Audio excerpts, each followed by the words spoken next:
they may need 10 or 15 hours. So I may reach out and give you a ring just to see if you have something for them, as well as calling to find out if, like I said, you have any knowledge of a student, because some of the students do forget to track their hours. And so, it may be a year in the past that they've done their service with your organization, and hopefully there'll be minimal problems with that. So I run the reports for Justin for the most part to see which students are at risk. And so, like I said, I may be calling some of you with a few desperate students, possibly. Yeah, because it turns out students do want to graduate. They just get to the end and they panic a little bit if they don't have their requirement done. So right. Yeah. And to Lisa's point, students can do all the service in the world, but if they don't track it in the university's system, then it doesn't count toward their graduation requirement. And so as much as we preach till we're blue in the face, that they need to track their experiences with you, yes, some students don't. And then they get to their final semester at Ftcu and they're at risk of not graduating, even though they completed the number of service hours that they needed. And so that's where Lisa is then calling you and saying, hey, this student says that they worked with you 3 years ago. Do you have any record of this? And Lisa's really advocating to try to get the students out the door in a really successful way. And so sometimes you are the critical piece. You as the community agency sometimes are that critical piece of making that happen. Right. So I and to piggyback on what Justin said, so as many of you, when you do have students working and serving in your organization, if you could just kind of like gently remind them to also, don't forget to document and track your hours, because, life happens, and sometimes the people you worked with, back in 2020 might not be there in 2022. So if you could just kind of like gently remind them to go ahead and track their hours in a timely fashion, we'd appreciate that. Great, thanks, Lisa. All right, and then our fourth full-time staff member is Kelly Bernardo. Kelly, do you want to introduce yourself, share a little bit about you and what you do on a daily basis and how they may interact with you?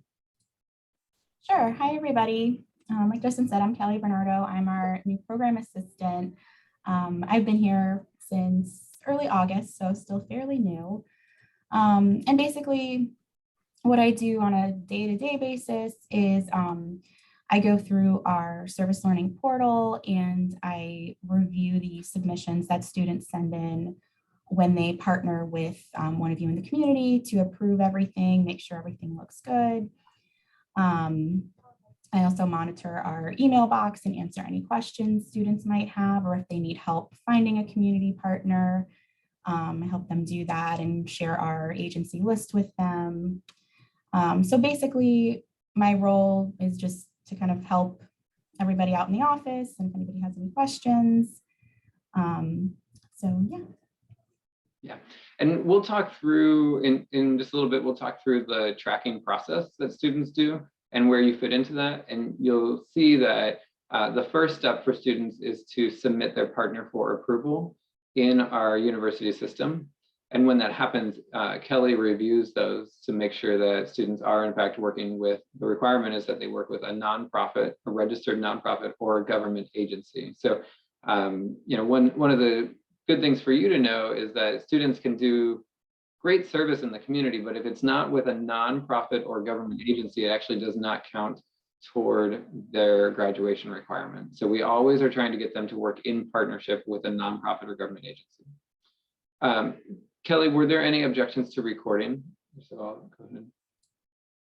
No, there weren't. So I went ahead and started recording. Oh, you did? Great. Mm-hmm. Thanks. There it goes. So under, I shouldn't say under, but in our office as well is a really great team of student leaders. And so our student assistant team, they do all sorts of things. So I'm going to show you here a little chart as to who all is in our team. So everyone in the white box on your screen, I know that might be small, but that's everyone you just met. So myself, Lisa, Olivia, and Kelly. And we are the full-time staff members. Sometimes though, you may hear from one of our amazing student workers, and you don't necessarily have to see their name, like be able to see their names if it's too small on your screen. But what I want to get across here is that there is a full team of student workers, just like there's a full team of professional staff that are all helping to connect students to really great things in the community. And that means connecting to you. So you'll see that Olivia has a massive team of students all under her.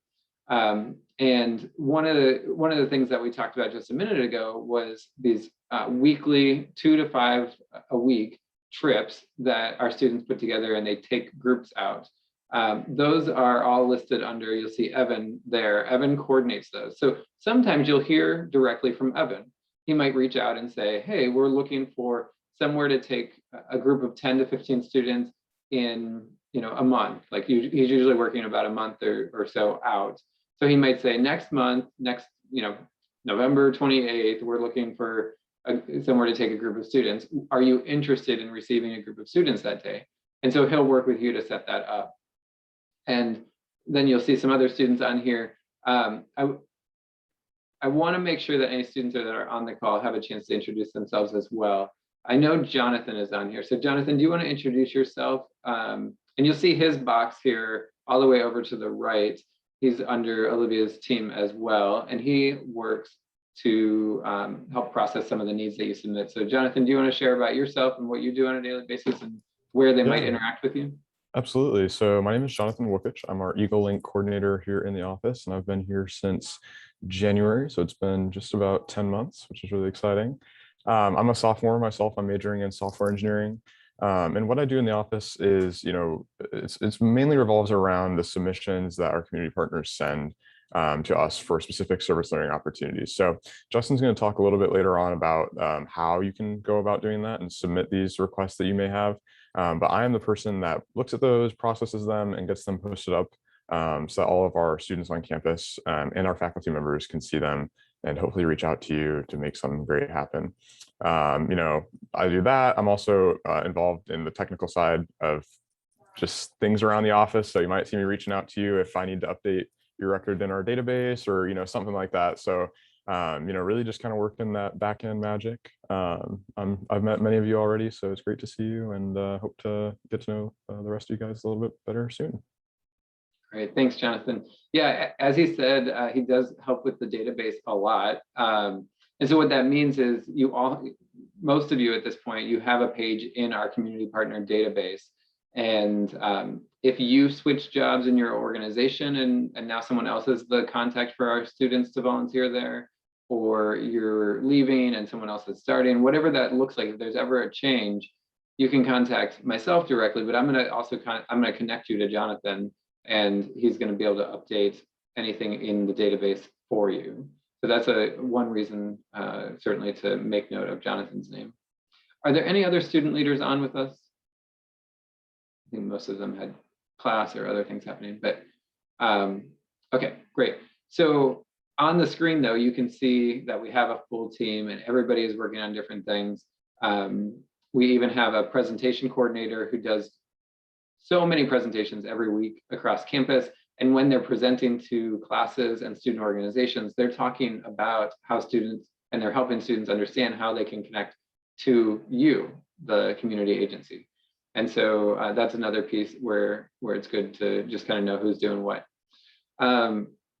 And Kelly, just continue to let me know if there's any questions that are popping into the chat box. And then for everyone on the call, if you have questions about anything that I'm sharing here, just put them in the chat box and we will address them all together.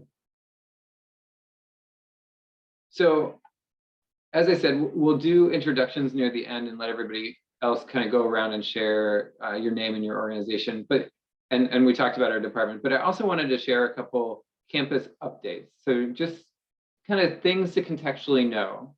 COVID-19 continues to be, an influencing factor. Yes, case numbers are drastically down from where they were even 4 months ago, but it still does continue to be an influencing factor in what we're doing. For example, we just had our largest day of service, Make a Difference Day, last Saturday, And we had about 17 different project sites where students went all across the region.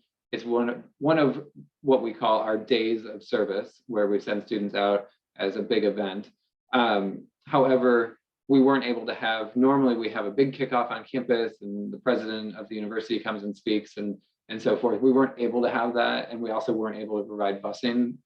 But we are seeing things slowly returning to normal, just like the rest of the country. And so we're kind of making little wins every week as to getting back to whatever things looked like before the pandemic. But like everyone else, we're also learning lessons. There are things that we had to do because of the pandemic that we will continue doing and continue offering. And so just like everyone else, we are trying to hold on to the good stuff that we got out of the pandemic experience, and then also return some things back to normal. So that continues to be an influencing factor. For anyone who's returning, this is an update, but for any new folks, this is just kind of new information. But we do have an earlier SLH deadline, that is service learning hours deadline. So that's that requirement that we were talking about with Lisa and what she's doing with graduating seniors. So service learning hours must be completed by the beginning of a student's final semester. And why that's important for you to know is that if you're a community agency working with a lot of our students, you will get a lot of notifications in your email right before the deadline every semester that asks you to verify a student's experience with you. So if a student submitted and said they did 20 hours with the, with the Edison Sailing Club, then you're going to need to verify that that is correct. And so I always try to send out a message via email that says, here's the deadline, make sure this is marked on your calendar, and know that the week prior to that, you're going to get a lot of communication from students if you've been working with a lot of our students. Someone like Harry Chapin Food Bank, they work with a ton of our students all the time. And so that deadline is so important for them to know, because their email gets flooded with verification requests. So it is earlier than it's been in the past. In the past, it was near the end of the final semester of a senior's experience, and now it's near the beginning of that semester. So for you, it really just means near the beginning of every semester, you may get a wave of verification requests in your email. As Olivia mentioned, we are also preparing for the holidays. Students are, just tipping past that midway point, going past midterms and things now. And then Thanksgiving's right around the corner, and then the holidays. So what that means for you is a couple of things, kind of the pros and cons of that is that during midterms and finals, as you can imagine, students are pretty tapped out, and they're not choosing those weeks usually to tap into the community because they're so focused on doing well on their midterms and finals. So we do see numbers drop a little bit. However, the actual breaks, so some Thanksgiving break, but definitely the winter break, we see a lot of students who have the time that they don't normally have when classes are in session to go out into the community and to engage in a way that helps them fulfill that requirement while they're not taking classes. So some of our students, and we try to preach that message as well, of, hey, you're working 2 or 3 jobs, you're taking 15 or 18 academic credits during the year, you have a lot going on, take advantage of that break time to really engage in some community needs and get your service learning hours under your belt. So sometimes our community agencies feel like the students aren't around, so they don't submit things. We really want to change that perception and help our community partners understand that that can be the perfect time to submit things. So again, if it's the week, like if you happen to have an event that is the week of finals, yeah, that's going to be a hard sell for students.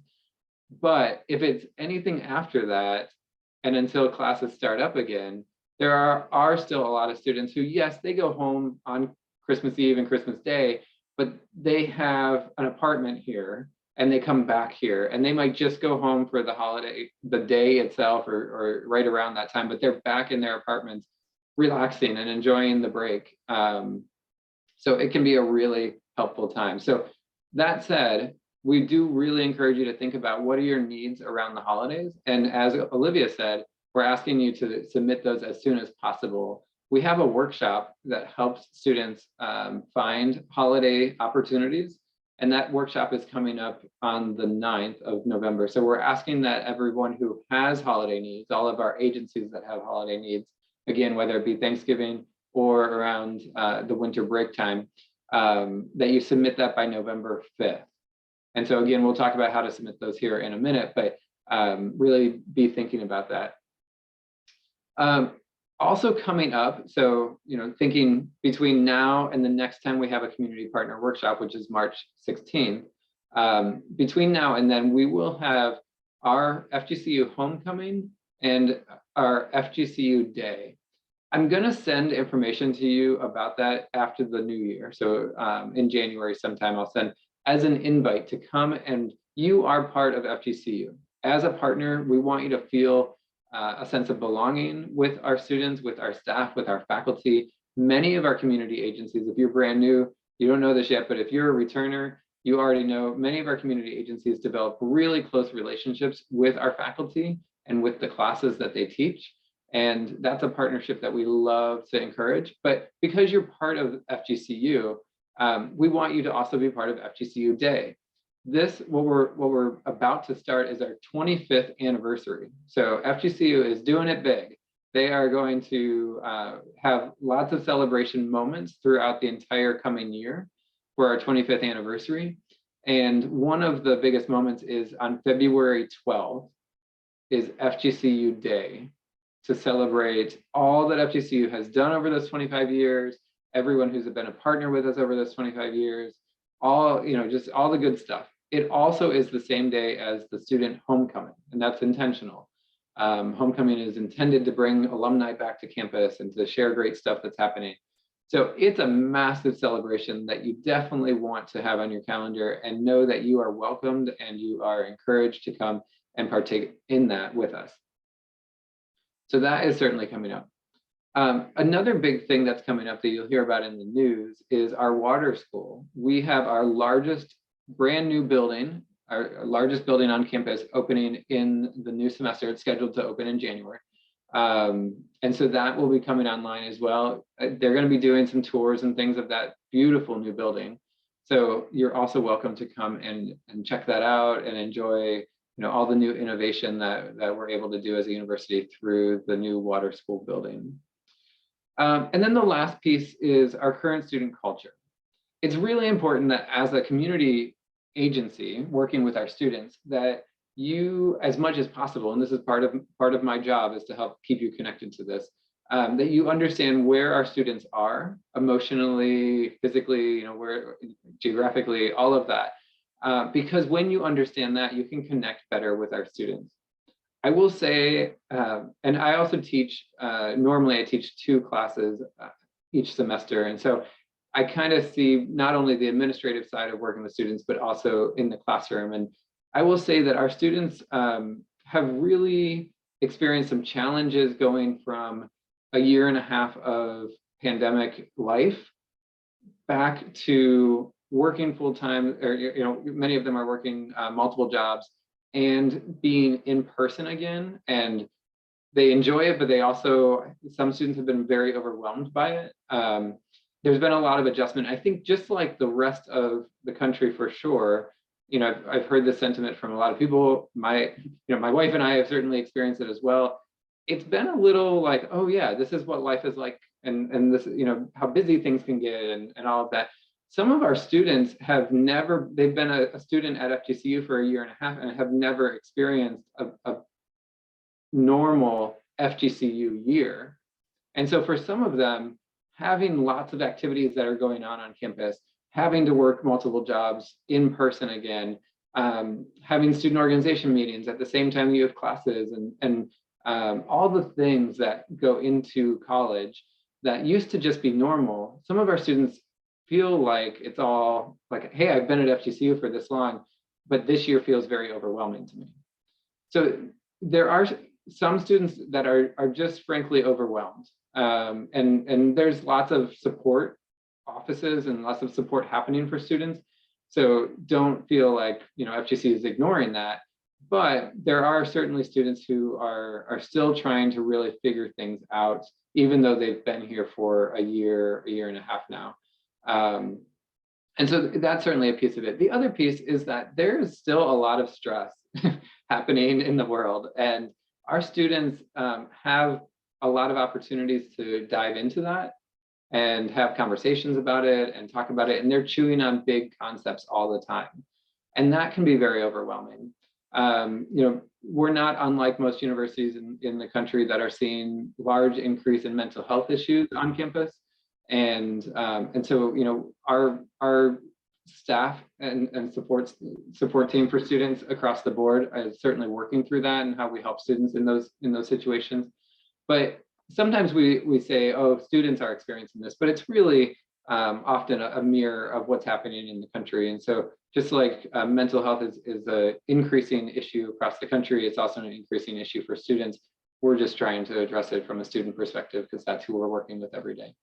But why that's important for you is to know that sometimes you may interact with a student who is overwhelmed, and you may not know that at first. And just like sometimes if you're married or ever have any kind of relationship in your life at all, or even a friend, you know that sometimes somebody can say something and it's very out of character, or it's kind of like, whoa, that was a very minor thing. Why did you get that upset about it? Sometimes our students are experiencing that as well. And so I would just say, try to be as understanding of our students and where they might be as you're working with them. And we know that most of you are really great at this already, but we always just try to help you understand where the context of the student body is. This is certainly not true for all students. Some students are really, really thriving and doing so well.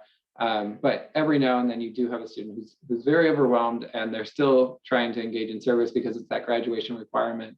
And so sometimes one of our best practices that we tend to share with community agencies is just to have check-in moments with the students that you're working with, to say, how are you doing? How's it going?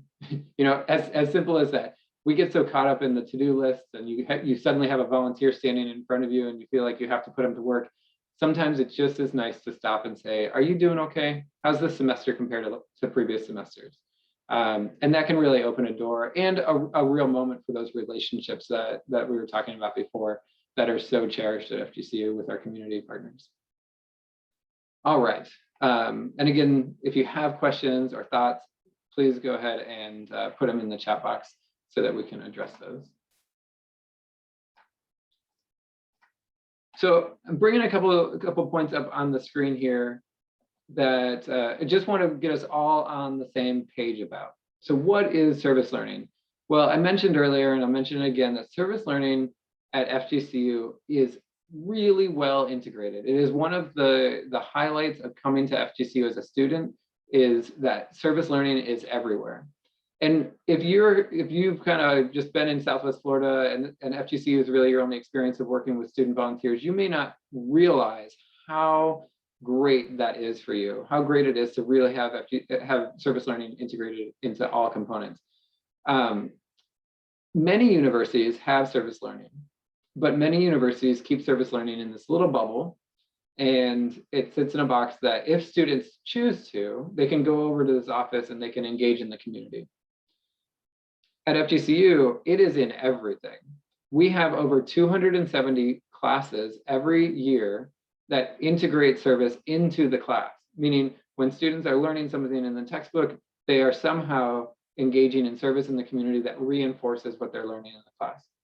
We have over 100 student organizations on campus, and whether or not the student organization by name sounds like something that would engage in the community, we have a lot of student organizations that engage in the community. So for example, our esports, our gaming club, so when you think about like Nintendo and PlayStation and all of that, there is a club for that on campus. And our esports student organization, even they have engaged in really great community service opportunities because they found ways to connect what they love, so gaming, to needs in the community, like youth who need mentors or organizations that need fundraised.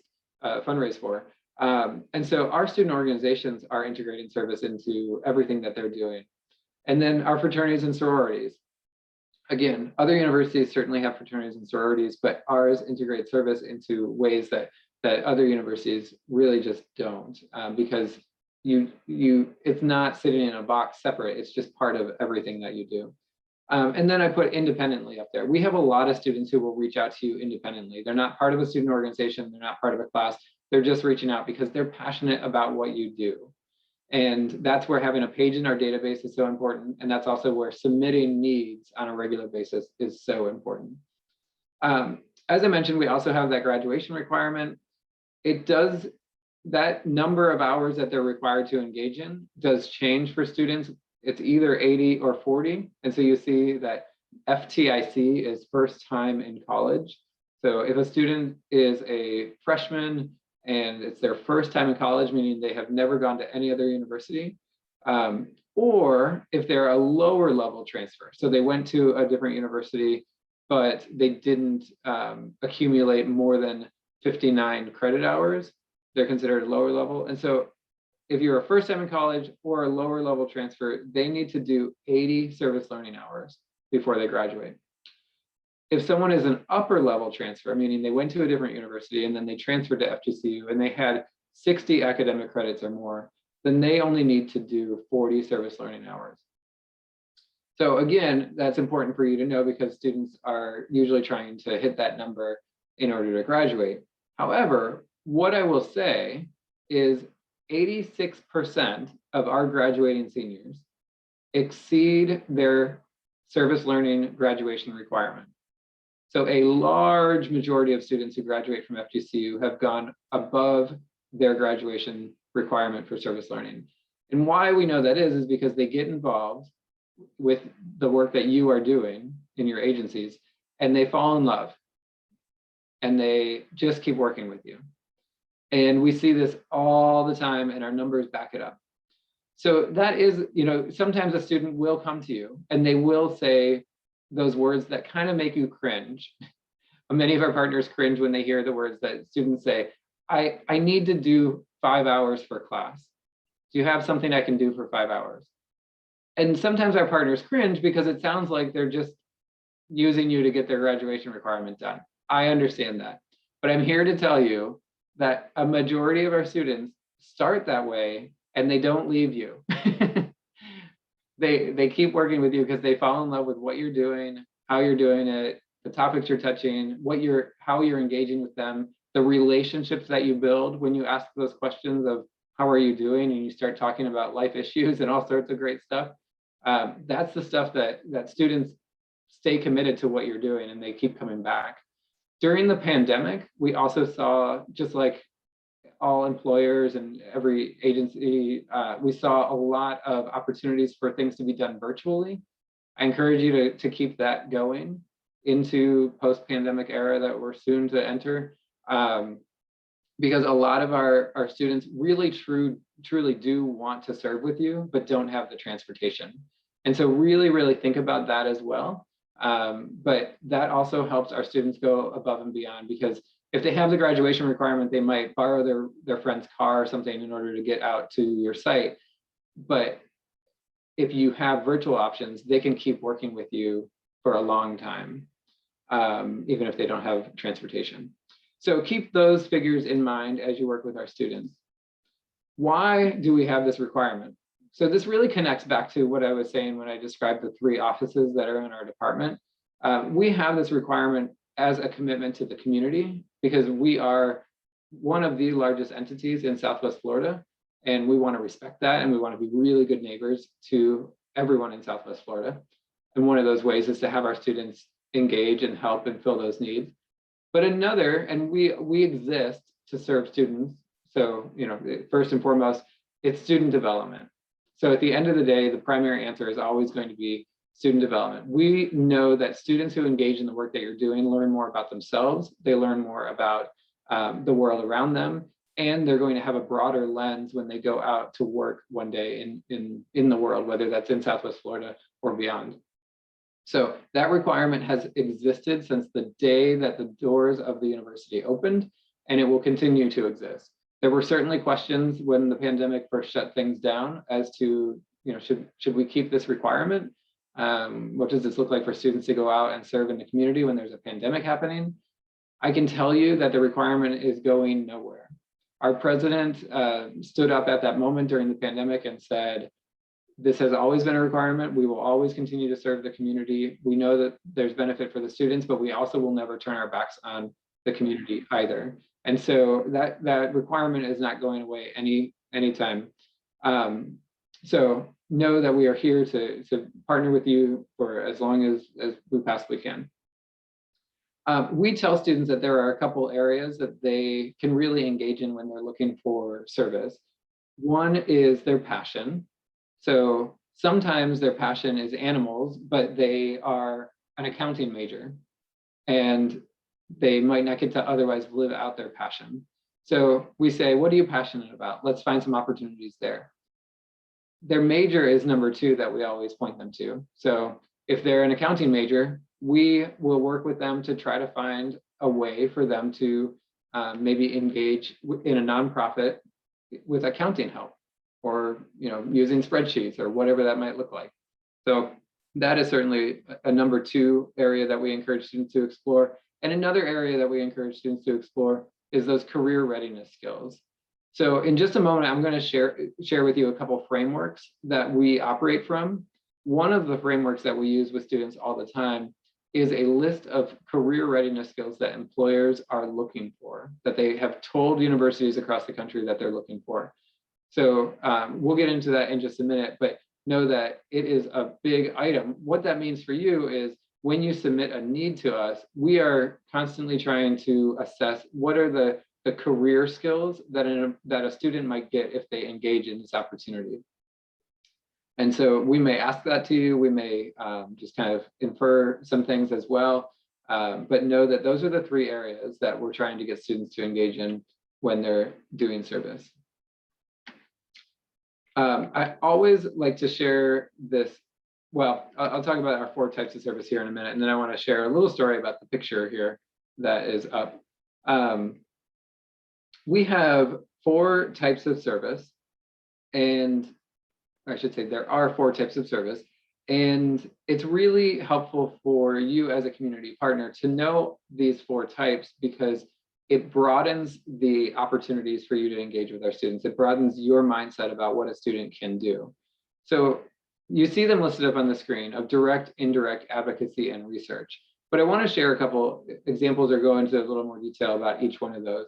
So direct service is anytime that a student is directly serving the population, so the persons, the places, or the animals or the items that they're trying to impact. So we tell students, if you are handing food to someone who is hungry for an agency, and that's the work that you're doing for them, now you are doing direct service. You are handing food to someone who is hungry. However, indirect is more on the back end of things. So indirect service is everything that has to happen. Let's say you're a food bank. Handing food over to someone who's hungry is direct service. Almost everything else happening there is indirect. So answering phones, answering emails, checking volunteers in, crunching spreadsheets to be able to report for your grants, the forklifts, sorting food into bags. That is all indirect because the student is not actually, the volunteer is not actually handing food to someone who's hungry. They're doing everything that has to happen in order for that to take place. So there's direct service and indirect.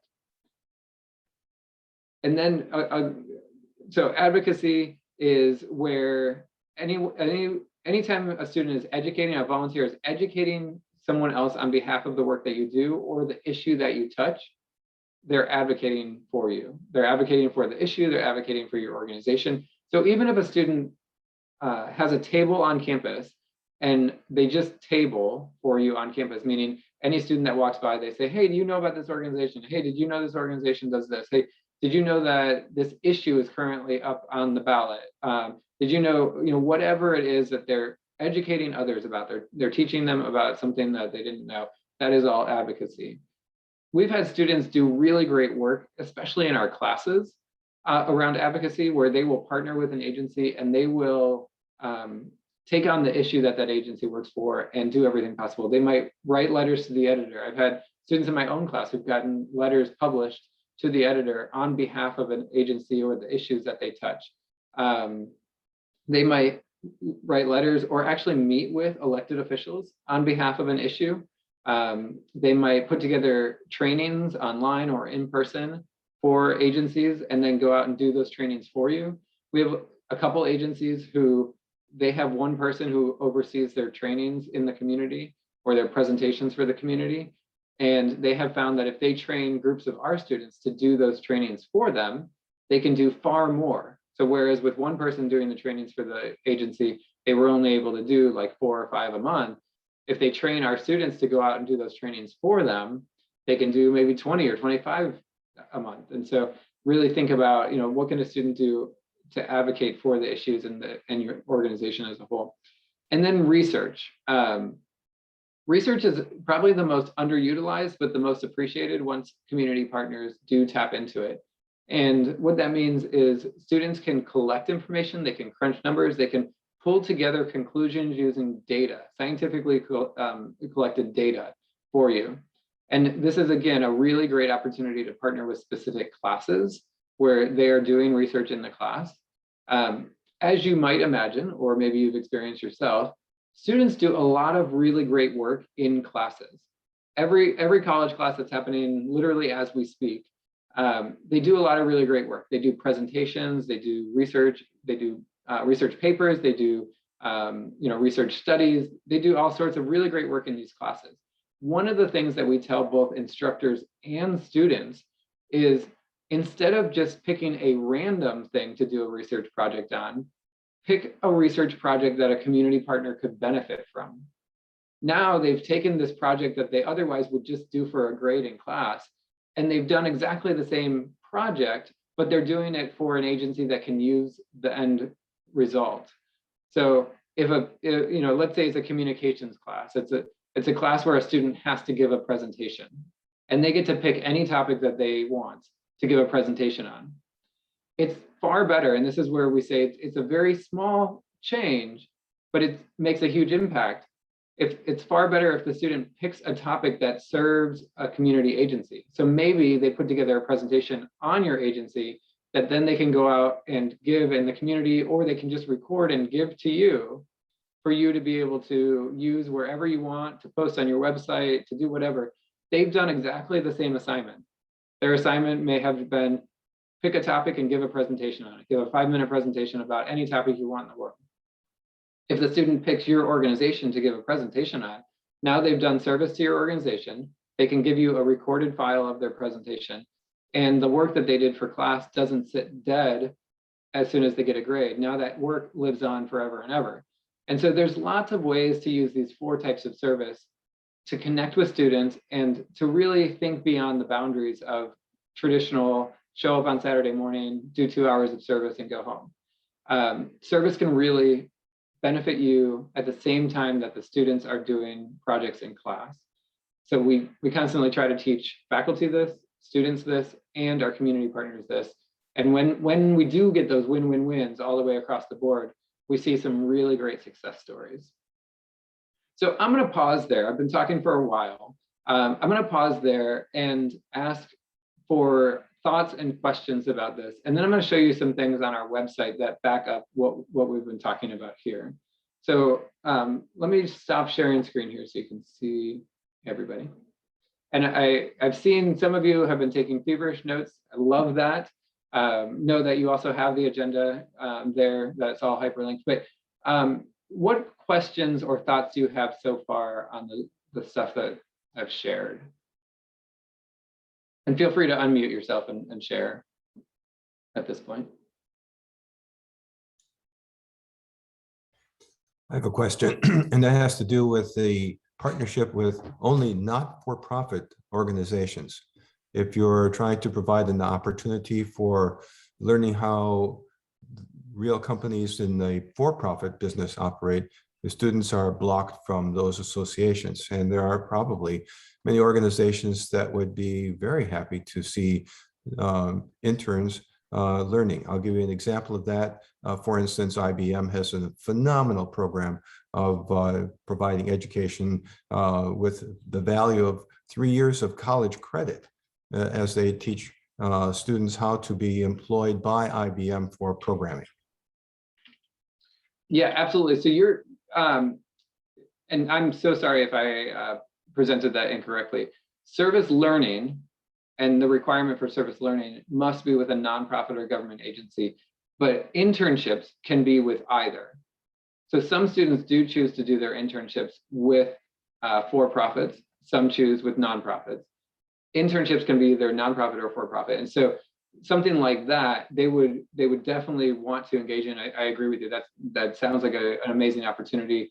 And a lot of for-profits have really great internship opportunities for our students to get skills for jobs. Service, though, has to be with a nonprofit or a government agency. Okay. Yeah. And you know, like I said, if you have interns or internship opportunities, or you think there's one that students should really engage in, you know, I can connect you to our entire office, a separate office that deals with internships and getting students connected to internships. Other thoughts, questions about what we're talking about here? Justin, just a quick question. So for, you had mentioned that there was a bit of a change for the students. Did you say it was the beginning of the last month of the students' final semester, or the beginning of the semester, the last semester? Beginning of the last semester. Okay, perfect. Yeah. Thank you. So for example, this semester that we are in, it was September 24th. Great. Sandra, I see you. Yeah, I have a question. Our Wildlife Society prepares presentations that we take out and give to the elementary schools. And I'm just wondering, if the students create a presentation, do they sign that over to our organization, all rights to that? I have never seen an issue in the past. I've never seen any student who has said, this is my property. When they are doing a service for you, you know, you can lay that out ahead of time and just say like, hey, you know, what you create, we're gonna, is it okay that we're gonna be able to use this and do whatever we want with it? How we have always, like anytime we've had an opportunity to talk with faculty or students who are in that situation, we've always said, when you transition out of that relationship with that partner, so the semester ends or the project ends or whatever, we have always taught faculty and students to hand over everything, all the raw files for everything. So like if they made a flyer for you, we teach them to hand over the raw file as well as the finished as well, so that you can update a date or a time or something, that flyer doesn't die just because the date is on there. That, you know, so yes, I would say you have access to it for, you know, as long as you want, just to maybe, if you're concerned about that, just spell that out to the student ahead of time. And second question is, if they were, for example, doing a tour that we help them organize on wildlife or birds or something, is there a waiver? I mean, you know, do they, I mean, if we don't want them to be hurt, but, you know, do they sign things like that? Yeah, so any of the opportunities that we organize as an office, so if it's a guided service trip, like those 2 to 5 trips that we lead each week, or if it's a day of service, we have students sign an FGCU liability, risk and liability waiver. However, that waiver does not cover the community agency where they're working. So Okay. if you would need them to sign your own waiver if you need that for your organization. It only covers FGCU. Okay, thank you very much. And if you ever need, some of our students are young, under 18. And so that is something to keep in mind. And so if you advertise an opportunity and you know that's the case where they're going to have to sign a waiver when they get there, you can include that in the form when you submit it, when you submit the opportunity. So just to say, we are going to require a waiver. So if someone's under 18, we can send you the waiver ahead of time. And then they can just bring it signed. I have a question. Are students limited or required as far as like a certain number of hours per semester, or is it just an overall requirement? Yeah, and sorry if you just joined. One of the slides before I was outlining some students need 40 and some students need 80. And so for any upper level transfer student, they only need 40, meaning they transferred into FGCU and they have they have 59 or more, or 60 credit hours or more done at another university. So they're only going to be at FGCU probably for 2 years. They only need 40 service learning hours. Everyone else, so somebody who started as a first time in college student at FGCU or a lower level transfer from somewhere else, they need 80 service learning hours. Right, but is it limited to how many hours per semester they could have? Like, could they do all 40 hours in one semester and be done, or? Yes, they can do them all in 1 week if they wanted. Okay. It'd be a busy week, but they could do it. Yeah, other questions? These are great.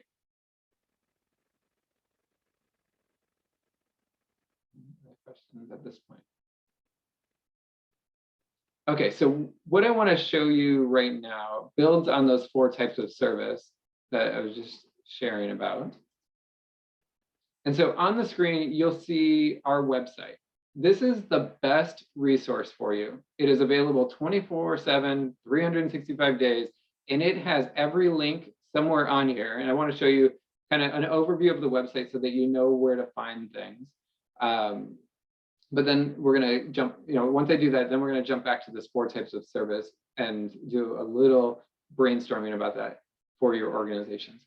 So when you go to our website, it is the easiest thing to remember. It's just fgcu.edu/service learning. So fgcu.edu/service learning, and it takes you to what you see on the screen. These top buttons are what students really need and use the most. So that's why they're here. These big pictures here, as you scroll down, these are 3 resource portals. Resource portal for students, everything students need. For faculty, I told you we have 270 classes every year where faculty are teaching using service learning as part of the class. Everything faculty need are right in here. Everything you need as a community partner, all of your resources are all in the community partner resource portal right here. So again, you would just go fgcu.edu/service learning. You're going to come to this page, scroll down just a hair, and you're going to see these 3 portals. When you go into the community partner resource portal, you're going to see, we call you co-educators. We call you co-educators because you are right there with us. When you have our students in your hands, you are helping to educate them just like we are. And then there are these 5 tabs. Each tab expands down or constricts back up. And so you can navigate through here as much as you need. If you're not already in our database, you can go to this getting started as a co-educator. And it's really easy, 1, 2, 3. Or if you have people at other organizations and you want that, you think this would be a great opportunity for them, just send them this link and it'll, just walk them through. So hopefully at this point, everyone on the call, you didn't have to in order to join the call, but hopefully you've completed our letter of engagement and then applied to be in our community partner database.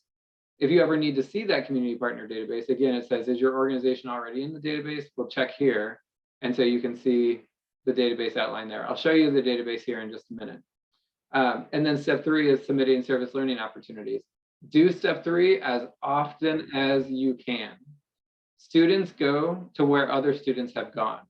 So sometimes community partners will contact us like now, midway through a semester, and they'll say, I just haven't seen the number of students that I normally see coming to us. And we always look to see, have they been submitting opportunities? Usually in that case, the answer is no.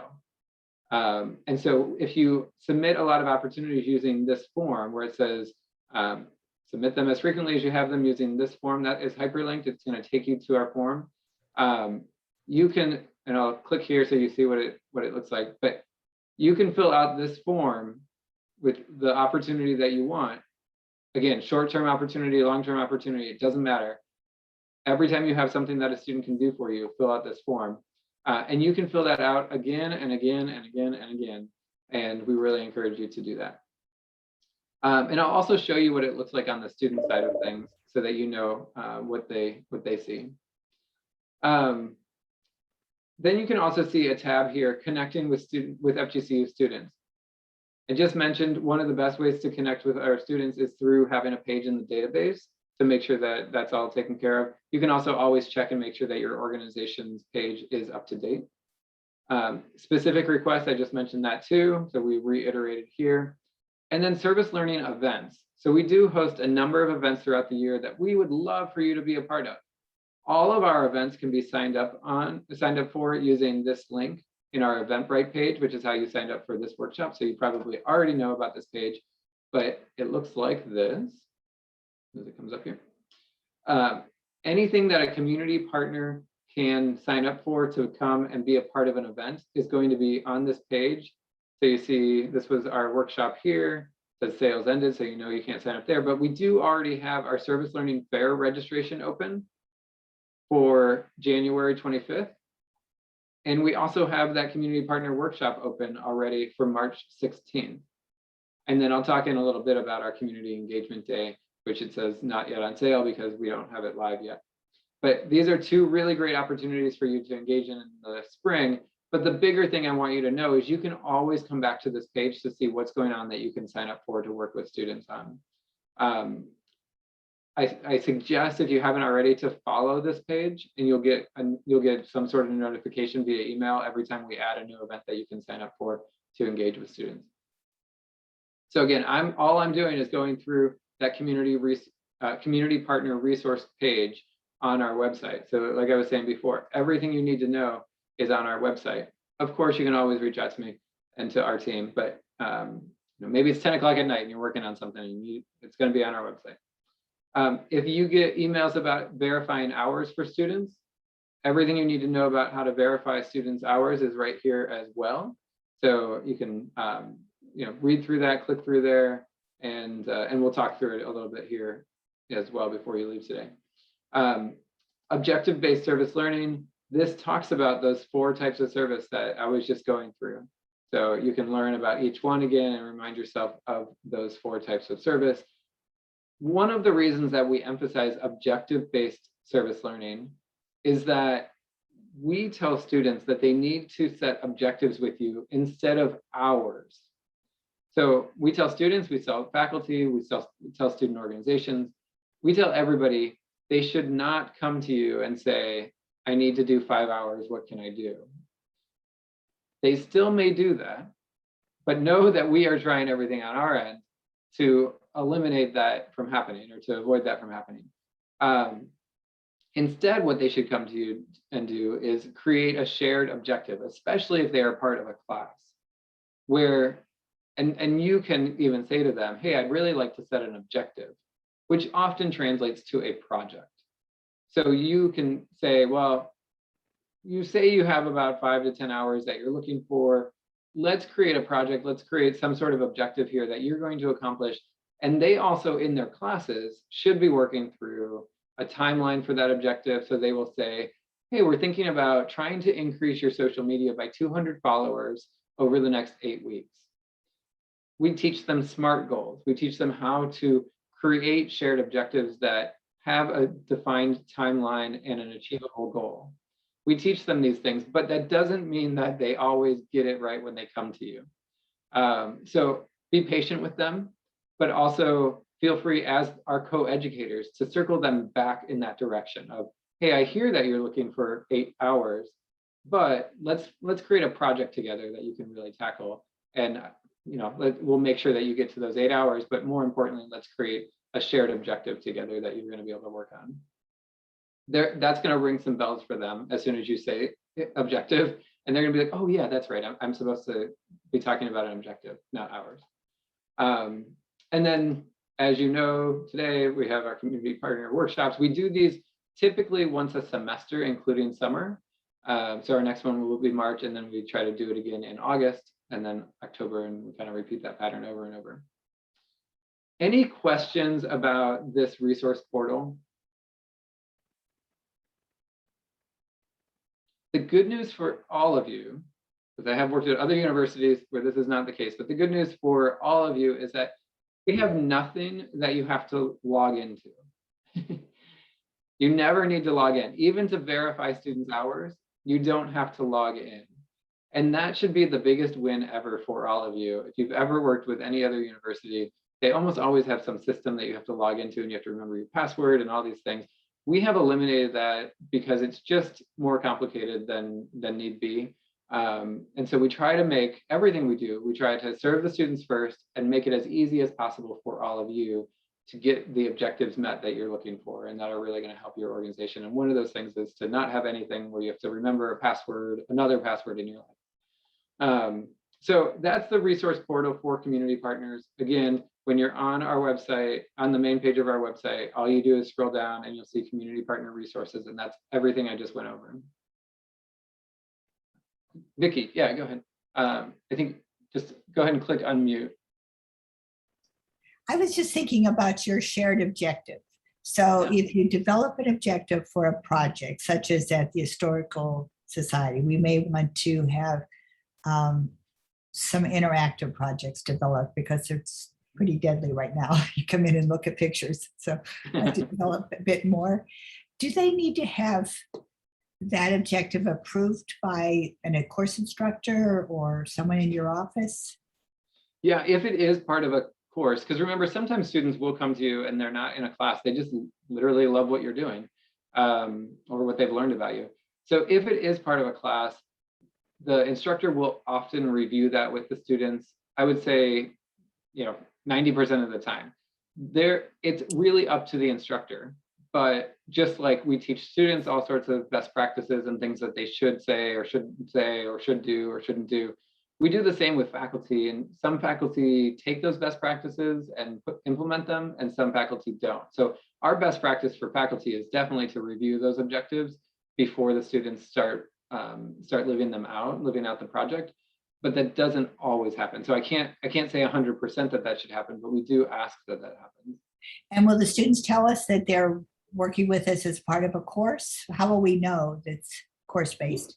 Yes, they should. It's one of those things we tell them that they should send you an email. Essentially what they should be doing is they should send you an email, ask to set up a phone call or a Zoom call or something. And then you would talk through the objectives. And then afterward, they're supposed to send you an email as well that says, thanks for a great call. Because one of the things we're also doing is teaching them professional communication. And they should then follow up that call with an email that says, hey, thanks for a great call. Here's what we agreed upon. Here's our objectives for the semester and the time we agreed to meet each week or whatever else you may have talked about.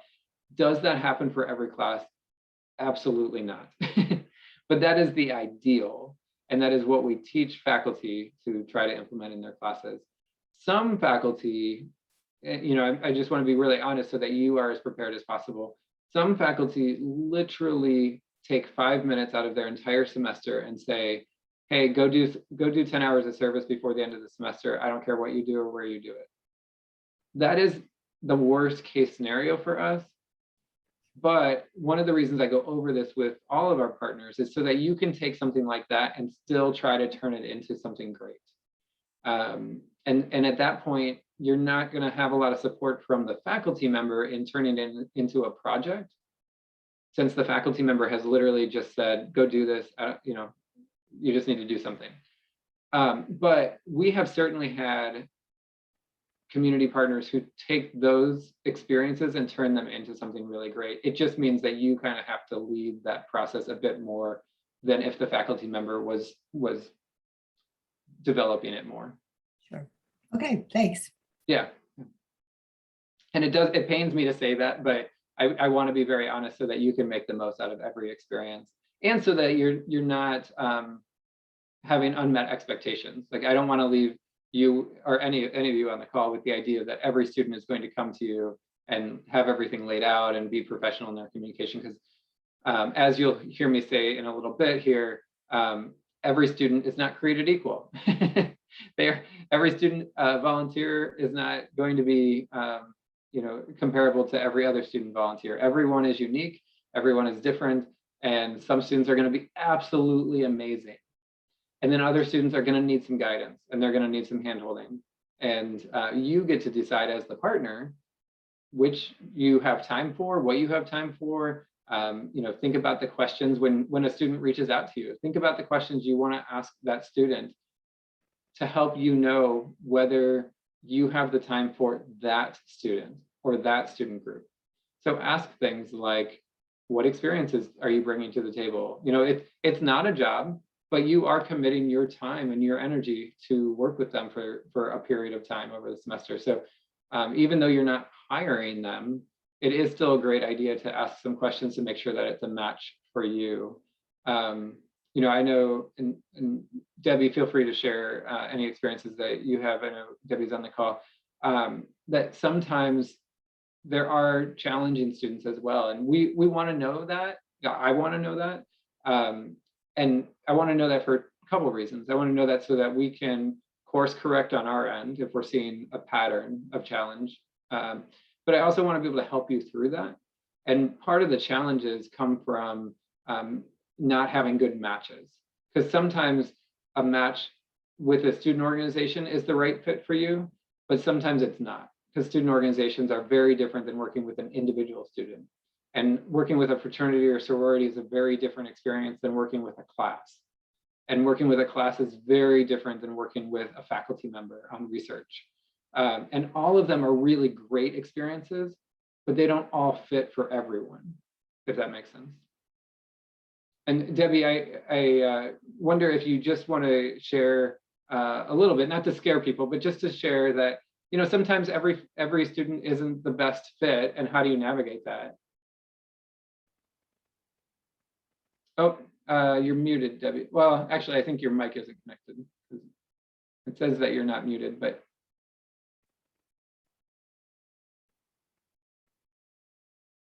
If you go to your microphone in the bottom left corner, well, usually it's in the bottom left corner. I think it's just connected to like a different microphone. See if you can get that to work. I'm going to go ahead and keep moving forward, but see if you can get that to work. And hopefully we can hear a little bit of Debbie's story and she can share how they've navigated that just recently even. But the moral of that story, yeah. We actually have a kind of related question in the chat. Yeah, go ahead. So somebody asked, could you go over some more particulars of how to set good objectives? Is it just anything that meets a SMART goal, or should it be geared toward what they're studying? Just as a way to help students, like for the community partners to help students set their objectives. Yeah, that's a great question. SMART goals are definitely the foundation of everything that we want an objective to sit upon. So if you're not familiar with SMART goals, just Google SMART goal, and there's so many resources out there, videos, articles, all of that. We teach students that when they're in classes. However, just like other things, not all faculty are in fact teaching that. Not all students are in fact following that. So if you are leading that process with them, yes, I would, definitely just make sure that the pieces of the SMART goal, that it's specific, that it's measurable, that it's achievable, that it's relatable, that it's time bound. That all of that can be done. And what that means is you don't want to set an objective with a student that's outrageous, like you're going to raise $100,000 for us in the next 2 weeks. Well, that's probably not going to happen. And so just making sure that the biggest goal for you is that whatever you are expecting from them is also what they are expecting to do for you. So you just want to make sure that from the very beginning, everyone's clear about what the students are going to do and what you need them to do. We encourage students to not come to you and say what they're going to do, but instead to ask the question, what do you need most? And so for you to know those 4 types of service is really, really helpful in that process. But yeah, anything you can do to kind of make sure those pieces of the SMART goals are really covered, that will help you a lot as well. And then Justin, can you hear me? Yay, Debbie. Oh, we can hear you. Okay. I'm not very technically savvy, so but I figured it out. So yay me. I just wanted to say thank you to you because you have talked with me one-on-one a few times, and I've really appreciated that. But I just want to encourage anyone that's new, because we really kind of came on board this past February, and the community fair was awesome for us. We've probably got about 150 students engaged with us, and primarily from the fair. So that's huge. And I've got about 5 teams that are doing class projects with us, and they have been awesome. They have gotten the vision. They understand us. They are excited. They actually call me to meet with me and do Zoom meetings and meet at Chili's. So that's been awesome. But I would say that a good thing to do up front is kind of filter, have your questionnaire of things to ask these students when they call you, find out their interests, their hobbies, their degree, where they live, and kind of get your parameters of where to have their gifts work best for you and your organization. So that's been a huge help to me to be able to filter, you know, in that regard. You're going to have some that you think are dynamic and they fizzle out. And then you have some that don't seem quite as interested and they are the bomb.com. So you'll have variety. That is great to hear. Thank you for sharing that, Debbie. And it's really the same as teaching. Like I always feel like that same sentiment is true when I start a semester with a new group of 30 or 35 students in a class. There are students that I think are going to be amazing, and then by the end of class, I'm like, oh wow, you really fizzled out. And then the reverse is true. So you guys truly are co-educators. You are having a very similar experience to a teacher in the sense of working with students throughout the semester. And Debbie hit the nail on the head of the service learning fair at the beginning of each semester. I showed you in our Eventbrite page that you can already register for the January one. That is critical to connecting with students for projects throughout the semester. You will get really great return on coming to the service learning fair. Hey, Justin. Yeah. I also have another question in the chat regarding just about the procedure for handling a situation where a student from FGCU has volunteered with one of our community partners, and they've not completed their hours that they committed to or responded to any of the outreach from the community partner. So they're kind of just unsure how to proceed because it's a time-sensitive assignment. So do you have any feedback for how they could best handle a situation like that? I'm so sorry. Can you repeat the middle part? Yeah. Let's see. So it's a student where they've been volunteering with the organization. They haven't completed any of their hours or responded to any of the outreach from the community partner asking where they've been or if they're going to come back. So what would be your best suggestion for handling that?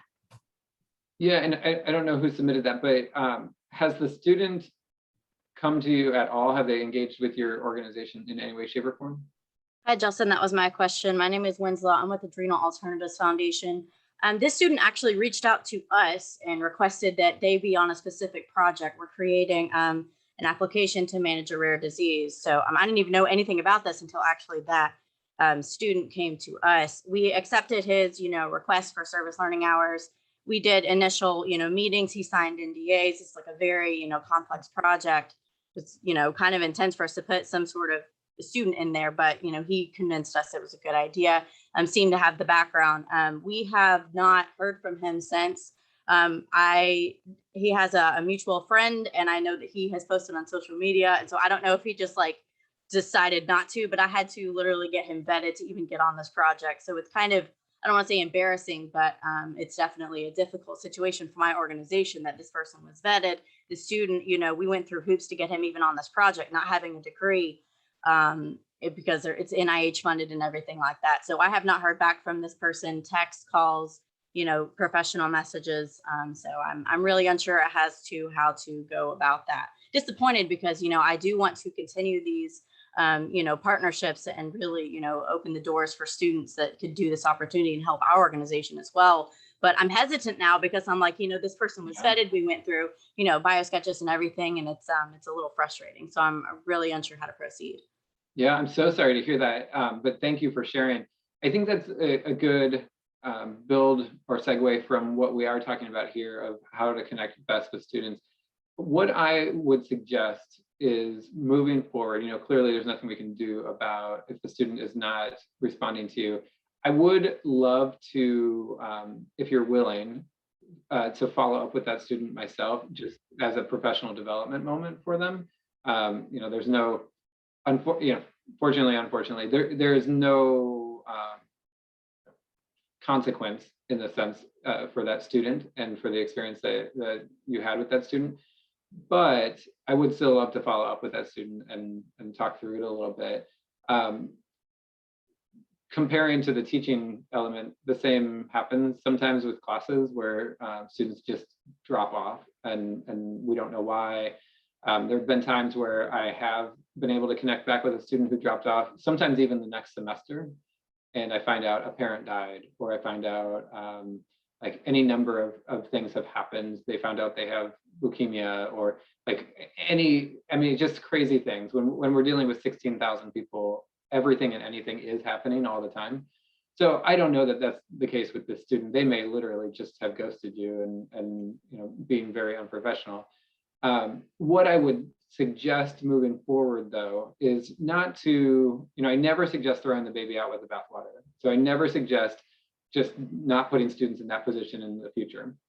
But I would suggest for everyone on the call to look at all of the opportunities that are at your agency and to look at what are the entry-level opportunities, what are the mid-level, and what are those that are high-level opportunities that you're going to protect. And you're not going to let someone in that type of role with your agency until you know them, they've been vetted, or they come to you highly recommended, or there's some level of accountability built in. So for something like that, I would suggest that there be like a faculty sponsor, where there's a faculty putting their name behind a faculty member putting their name behind that student to say, hey, this is a really quality student who can do this work and who's going to stick with you. I know their reputation, they're not going to drop on you. Or that it's a student who has worked in a really low level volunteer position for you for a while, and that they're ready to move up. Maybe they answered phones for you for a while, and you know that they show up every day and that they are true to their word and those sorts of things. And so I appreciate you sharing that, because I think that's true for everybody. Every agency has those low level, mid level, and really high level need to be protected opportunities, especially if it means a lot of work on your end to have to, to put somebody into that high level opportunity. You want to really protect that as much as you can. Those are kind of my initial thoughts on what you're sharing. So what is the procedure for the faculty sponsorship?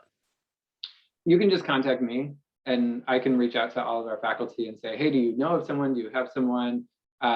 Or if you submit it in the form, include a note that, this student would also have to have a reference or a recommendation from a faculty member in order to take this position on. Thank you. Yeah, and thanks for sharing that. Really, I enjoy having opportunities to talk about these type of experiences in front of everybody so that we can all learn from each other's positive and negative experiences. So thank you. Any other questions at this point before we kind of dive back in? All right. And I'm just going to keep moving forward, but if at any point somebody needs to use the restroom, needs to go get coffee, whatever, feel free. I'm not offended at all. Just go do whatever you need and jump back. We'll just keep working through some things here. So I did want to show you one other thing while we're on our website that is really helpful for you, and it's under the About Us section. So in the menu on the left-hand side, you'll see About Us.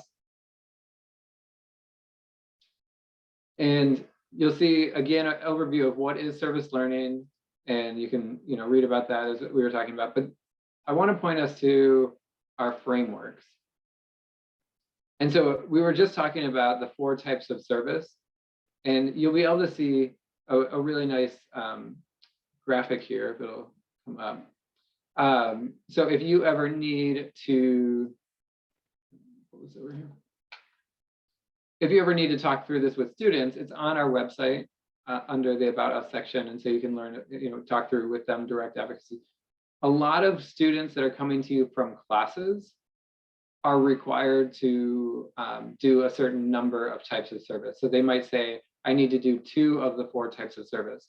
And so they may need to set objectives with you that cover advocacy and indirect or direct and research. But again, every class is a little different, every faculty member is a little different. So that might not be true for the students that end up working with you. So that's the 4 types of service, but also under our frameworks are a couple other pieces. I'm not going to go into it, but we do heavily organize everything we do around the social change model. It's a really great framework if you are ever interested in community change from a theoretical standpoint. The active citizen continuum is also something we really help our students work through. For time's sake, I'm not going to go into that right now, but I will also really encourage you to come back. And again, if this stuff really interests you, I'm happy to talk with you one-on-one, or for you to just always come to our website and check this out. The second framework up here on this list, though, is the National Association of Colleges and Employers. It's their career readiness competency list. So this is what I was mentioning earlier, that we didn't just come up with a list of things that we think employers would like our students to be proficient in. We used this association, the National Association of Colleges and Employers. We used what they have already put together. So when you click here, you'll see that it's career readiness competencies, and they list all 8 of these. So 1, 2, 3, 4, 5, 6, 7, 8, right along the side here. They list all of these, and they include behaviors of what a student should be able to do to be proficient. So if they should be proficient in communication, here's some behaviors, things. So this site is really, really helpful, this association site. But what I want you to know is that we are helping students translate every opportunity that you submit into one of these, sorry to keep jumping back and forth, one of these skill sets that you see listed here. So if you submit an opportunity to help answer phones and respond to emails in your office, we're going to label that as a chance for them to enhance their communication skills. Why that's important is that years ago, some of you may remember, there was, I mean, it still exists now, but there was even more kind of disgruntled nature between employers across the country and colleges and universities. And employers were saying, yes, universities are graduating a ton of people, but they're not ready for jobs in the way that we need them to be ready for jobs. And so this association came together and said, well, you know, let's not complain about it. Let's fix the issue. Tell us, employers, tell us what it is that graduates don't have that you want them to have, or have the proficiency to be able to do better. And these are the 8 skill sets, is what you see on the screen. This is the top 8 things that employers told universities across the country that they need to do a better job in preparing students for. And so you see communication, critical thinking, equity and inclusion, leadership, and so on. So we are doing everything that we possibly can to make sure that students have those skill sets by the time they graduate, so that when they get to an employer, the employer feels like we did our job as a university to get those students trained and ready in these ways. This is in addition to their basic degree, their bachelor's degree. So employers were like, yes, we need them to have their bachelor's degree in whatever field that I need them to have it in, but beyond that, I need them to have these other skill sets. Why this is important to you is that you can, as our co-educator in the process, you can help us by pointing these things out to students. So when students are helping you answer phones or check people in or do any number of tasks that you need them to do, if they're doing research for you, if they're working on creating a brand new project, or they're doing a training presentation for you, remind them that, hey, by putting this presentation together, by doing what you just did, you've really enhanced your communication skills, which is something employers are looking for. They're hearing it from us, but like anyone else in the world, they need to hear it multiple times from multiple people. So the more that you can remind them of that kind of stuff, the better we're all going to be, so that we can really help them get great jobs. Now, I will say, I told you already that we are the only university in the state of Florida that has a service learning requirement for students, meaning they're required to get out into the community and practice these skill sets and do things out in the community. We're the only university, and we're only one of 2 universities that I know of in the entire country that have this requirement for all undergraduate students. And so it makes us really special and unique. And one of the ways that we know that that pays off is that we are number 2 in the entire state of Florida out of all of the state universities there's about 13. Out of all of the state universities in the state of Florida, we are number 2, ranked second for job placements of $25,000 salary or higher coming out of graduation. So we're really proud of that out of all of the universities, and we believe that it's a lot because of these opportunities that students are getting in the community that they're then able to talk about in job interviews and on their resume. And you guys as the co-educators can help us make those as beneficial as possible. So that's everything I wanted to show you on our website. I also encourage you to learn. We do help students assign the social issues that they care about to align with the United Nations Sustainable Development Goals. Again, for sake of time, I won't go into that right now, but it is something that if you have time, I encourage you to read through. And again, all of this is under the About Us section on our website. All right, so we're going to jump back into our little PowerPoint here. And we talked about our frameworks. I do want to share ask you guys to share real quick. Of those 4 types of service, has anybody had great experiences with indirect, advocacy, or research? And I think hearing some of those experiences sometimes help other people start to brainstorm. John, I see your hand. I'm an educator for 40 years at the University of Michigan. It was a comprehensive experience that included teaching, service to the community, research, publication, the usual things that go along with that. And I suspect that at some point along the line, some of the things that we're doing at the Macias Wildlife Society will have some spin-offs. And one of those that I have developed is something called Everglades Arc, which is a research opportunity. So because of the experience I've had at University of Michigan, because of the opportunity of the Macias Wildlife Society, I think there is plenty of opportunity to do research on environmental issues, habitats, invasive species and things like that, and to be able to coordinate that with some of the other, like the Florida Conservancy, and to explore what's happening in the Everglades and places like that. This is a phenomenal opportunity to do research in areas like that.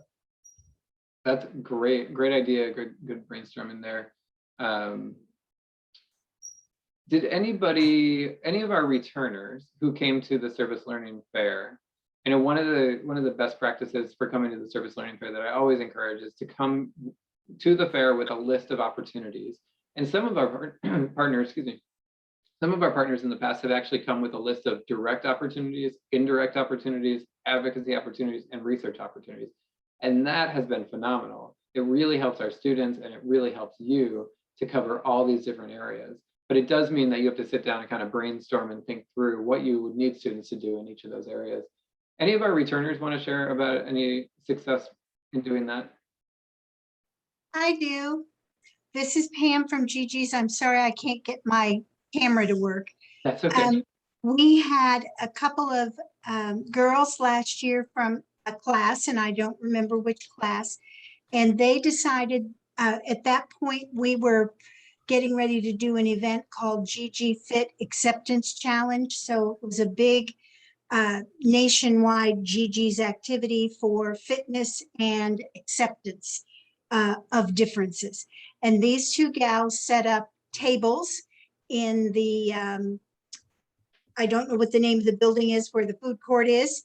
They set up tables. They distributed information about Gigi's. They signed people up to take the Gigi's Acceptance Pledge. They also collected a little bit of money, which was wonderful. And they made their presentation for class, a PowerPoint kind of presentation regarding Gigi's Playhouse and what services we provide.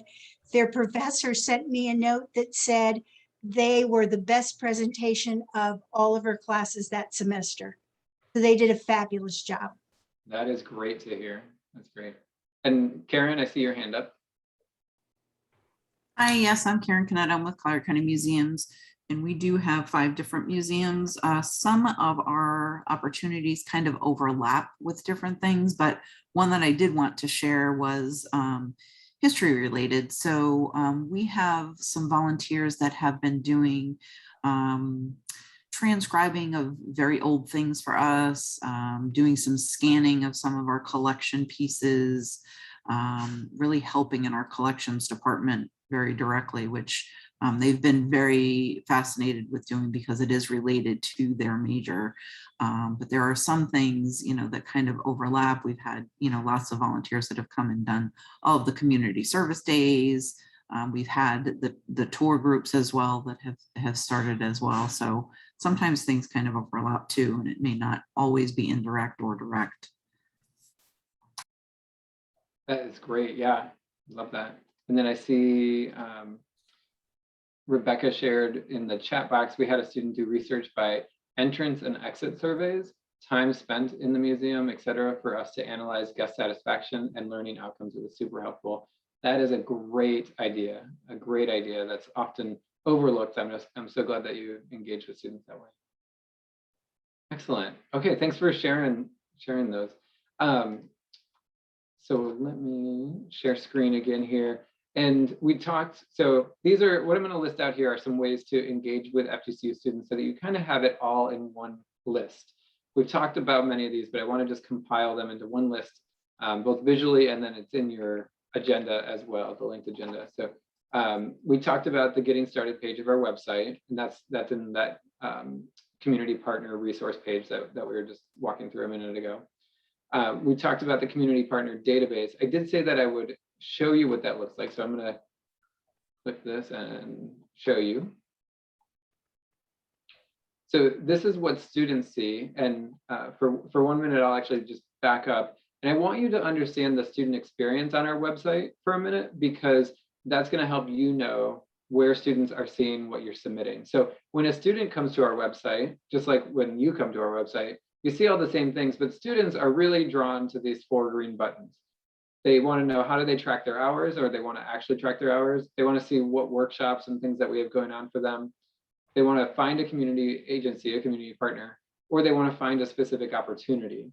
So I want to show you this find a community partner page, because I want you to see, when you submit a page into our community partner database, it goes here, and then students search either alphabetically by category, or they can also use this really handy map to kind of see where you're located, so that they know before they talk with you on the phone whether you're even somewhere that they can come directly, or if that conversation needs to be all about virtual work because they can't make it to your physical location. Category, search by category, is what gets used the most, because students can come in here and they can choose the county that they want to serve with, and then they can also choose the topic that they want to serve in. This search function is about to get updated with all of the United Nations Sustainable Development Goals. And so all of our agencies are going to be labeled in here according to their Sustainable Development Goals that they focus on. And again, that might be more than one, it might only be one, but it is about to get revamped. But students can come in and they can say, well, I live in Lee County, so I want to stay in Lee County, and I want to work with education. And then when they click search agency, they're going to see tons and tons of options for Lee County agencies, or counties that operate in Lee County, that touch education in some way. So education might not be the only thing that they do, but education is one of the things that they do. And so then they go through here and they might say, oh, I really want to work with Better Together. So then they click on Better Together, and this is where they can learn a little bit about what your agency does, keeping it very brief, and then who to contact. And so you always want to make sure that this contact page is up to date and correct. And that's what we were saying with Jonathan earlier, our student worker who was on the call. I know he had to jump off to go to class, but he helps maintain and update this. So whenever you need updates, you can always email me, but I'm going to be forwarding it over to Jonathan to ask him to update the back end of this database. Any questions about the database? Everybody good there? Great. The other database is the Service Learning Opportunities database. And this is, I should actually just show you again. So when you're on the homepage of our website, we just looked at what students see when they click on find a community partner, but now what I'm about to show you is what they see when they click on find service learning opportunities. And so they see this page. This is every single opportunity you see here is something that a community agency like yourself submitted to us using that form that I showed you earlier, and that's hyperlinked in the agenda. So every single one of these was submitted by a community agency to us. We honestly get so much that we don't normally solicit. We don't go out and look for opportunities because so many things are coming into us. Occasionally when things are slow, like over the summer, and keep in mind, we have a lot of students still on campus and doing service over the summer. So don't ever think that there's really a slow moment that you shouldn't submit something. I say submit something all the time. But you'll see in here all sorts of opportunities. We currently have 130 in here. And so students will come in here if they know like, oh, this Saturday I have Saturday morning free. I'd love to just go ahead and find an agency to work with this Saturday. So they'll come in here and they can do that. You'll see this guided trip. That means those are the trips. That is one of the trips that we lead out of our office.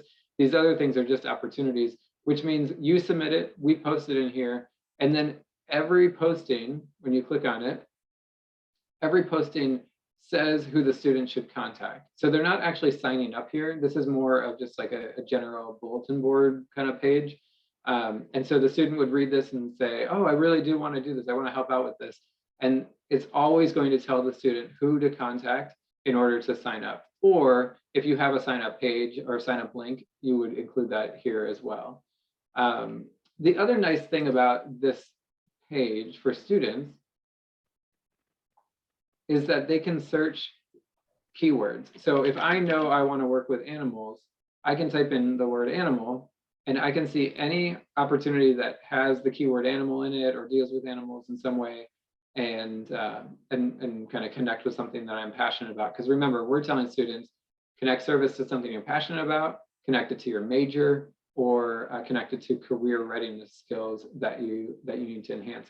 So let's say I'm passionate about working with animals, and so I come in here and I say, oh, this one is virtual, so I can do it at home, and I get to create snuffle mats for the Humane Society. So I click on here, and I say, oh, for more information and to sign up, click here, which tells me the Humane Society of Naples, they have their own link to sign up and their own information. What it also tells me, though, is every single post has a line at the bottom, 2 lines at the bottom, one that says something about what they're going to get out of the experience. So students who have completed this service learning opportunity will have gained skills in, and then it lists out which of those 8 career competency skills I would get if I engaged in this opportunity. And then it also says which of the sustainable development goals from the United Nations this one touches. So this one touches life on land. So if you know anything about the UN Sustainable Development Goals, you know that this one would touch life on land. So every single one of our posts have those 2 pieces of information so that students can connect it back. Any questions about that? So again, all you need to remember is fill out that request form, and then we convert it and we put it into the database where the students can find the opportunities. I mentioned our weekly service trips. So again, this is ways that you can engage with FGCU students. So making sure you have done each of these things. So joined our database, submitted opportunities, keep submitting opportunities as often as you can, submit opportunities for all 4 types of service as well. And then if you ever submit an opportunity and you want extra attention to it, it's a high level opportunity, you want to connect it to a faculty member, or you want, like Winslow was talking about earlier, like if you want kind of a higher level connection because it's a higher level position, just send me a note and we can call extra attention. I can reach out to different faculty members on campus and kind of treat it a little, a little higher level than a general posting. And then class-based projects, we've talked about that a little bit. So like I said, this list is just kind of reiterating everything that we've talked about into one space.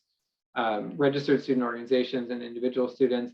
When you post something into that form that I was just showing you, the students working under Olivia, They do help shop every opportunity out to student organizations or out to different groups of classes or students on campus. A couple other opportunities. We have a great social media page, Instagram page through our office, and we do Instagram takeovers once a month, where it's usually, I think, the first Friday of each month. And so one of the students under Olivia also handles our social media, and it's really easy. You know, if you're interested in that, just let me know and we'll get you connected in the right ways.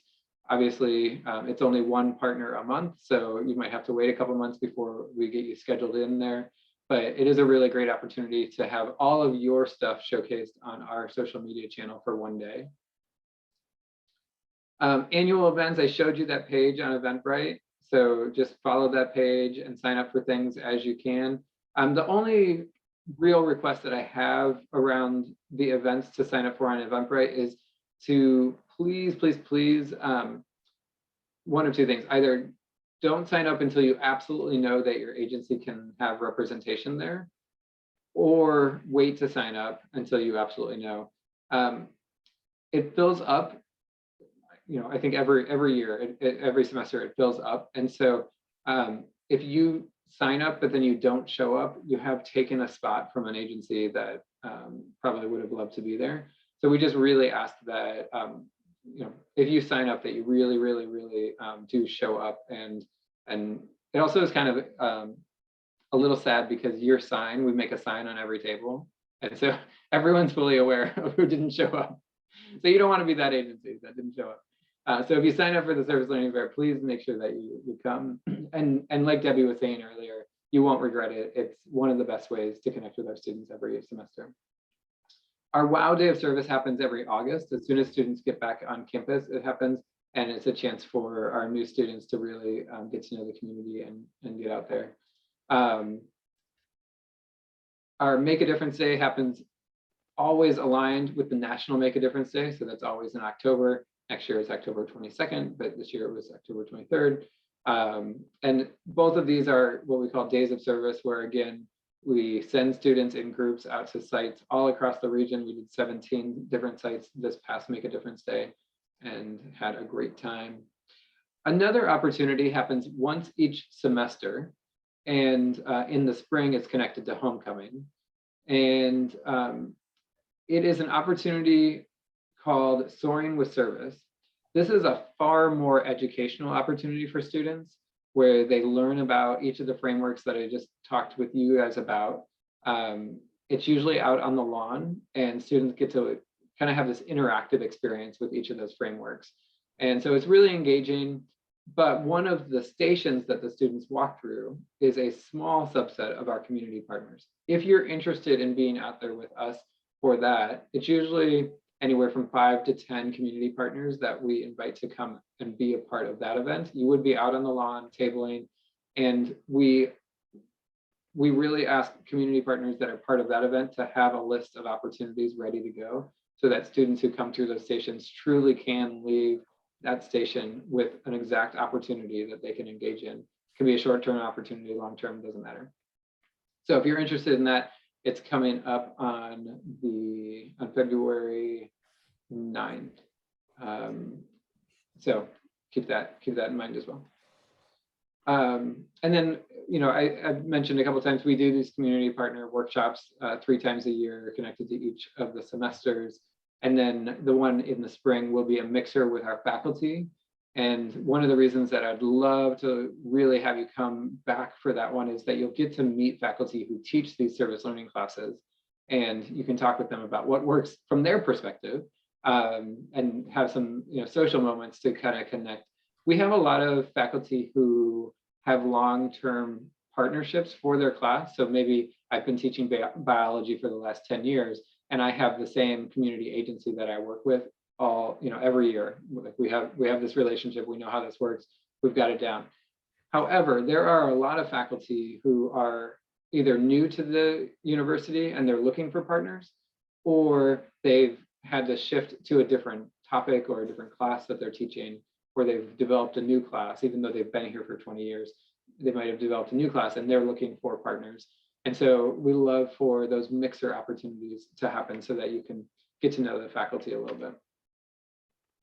And then I told you when we were looking at the Eventbrite page where you can register for Service Learning Fair and things like that, I showed you one of the boxes says not yet on sale. That's Community Engagement Day. Community Engagement Day has happened for many years, but it's so if you're a returner, you may remember it from years past, but this year more than ever, it is going to be a full campus-wide event. So it is part of a larger event called Eagle X. And Eagle X is a showcase. It happens in April. This year it will be April 22nd, Friday, April 22nd. And it happens in April every year. And it's a time to showcase for the university to showcase everything great that they've done over the last academic year. For community engagement, we have students showcase many, many, many amazing service learning projects that they've completed over the last academic year, both fall and spring, because it doesn't happen until April. Those students, and again, our piece is just the Community Engagement Day piece of it, but Eagle X also has leadership development students that are showcasing leadership projects. We have interns that are showcasing their internship experiences. We have research, FGCU research students that are showcasing the great research projects they've done. It's a showcase of all sorts, but the Community Engagement Day piece is where we're connected to service learning. So students are showcasing the great service learning projects that they've done. And I have no doubt that some of Debbie's students will certainly be showcasing some of the amazing projects that they've done this year. But my hope is that each of you have students that are showcasing. And one of the reasons that you want that to be the case is not only for the benefit of the student, but also for you. Students can win awards for the projects that they've done. So every project that gets presented, it gets evaluated by a set of judges. And those evaluations help students compete for awards. And so students can win awards, and with those awards come a small check for the agency that they served. So if I'm a student and I did a really great project with Debbie and For the Love of Cats this year, and I showcase and I win an award, then For the Love of Cats receives a small check as part of that award. So it's really beneficial for the students because they're getting great presentation experience and an opportunity to synthesize all that they've done into one short presentation. But it's also a really great opportunity for you to get a small financial reward for, honestly, for the work that you've done with the students as well, because we know that it's time and effort on your part too. So that's Community Engagement Day. Be on the lookout for, as long as you're part of our database, you will get emails from me about Community Engagement Day. There are 3 judges for every presentation, and one of those 3 we always try to have as a community partner. So if you're at all able to help us evaluate and judge that day, again, I'll send out emails in the time coming, but we would love to have you there as part of the day. And even if you're not able to judge, we'd still love to have you and come out and enjoy the experience. This Community Engagement Day will be our first Community Engagement Day back in person since before the pandemic. So the last 2 were virtual. So we're really excited about that as well. And then I include this note, which just kind of reiterates what we talked about before, what we talked about before of not all student connections are created equal. It's important to find your best fit. And so as you're looking at this long list of ways to connect to students, really think about what we've talked about over the last 2 hours now, of you want to find the right fit for you. If you're shoe shopping, you don't just put on any shoe and say this is a win.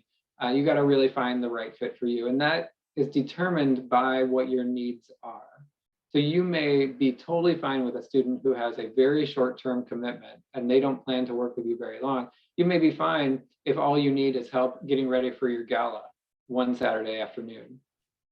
But if you need students to do a research project for you, that's going to be a different fit of a student. And so you really want to, as Debbie said, have that list of questions and kind of an intake form of what you want to ask students to help them find their best fit in your agency.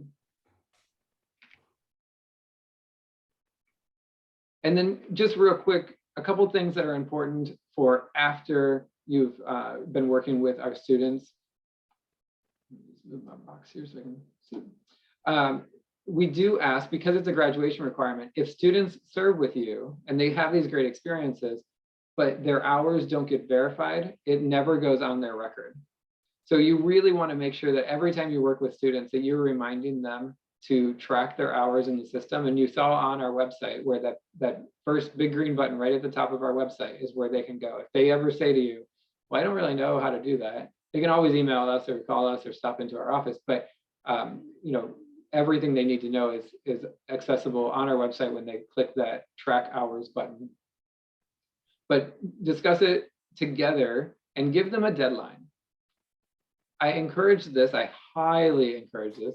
If you hear nothing else about tracking hours, to help you, I encourage you to give them a deadline to track their hours, because you will get asked to verify their hours before it can go on their official university record, which means if they wait 3.5 years, say they serve with you as a freshman, and then they graduate, you know, they're getting ready for graduation in 3.5 years, and they're talking to Lisa. Remember, Lisa from our team said she's working with all those grads to try to get their hours verified and everything.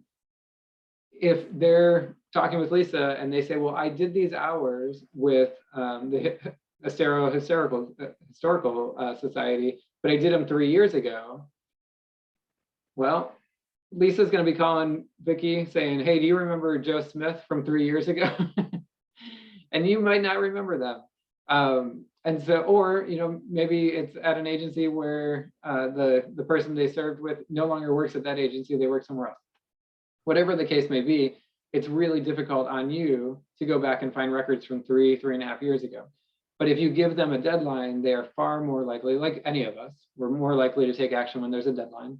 And so same is true here. So give them a deadline if you can. The other thing is, for new agencies, this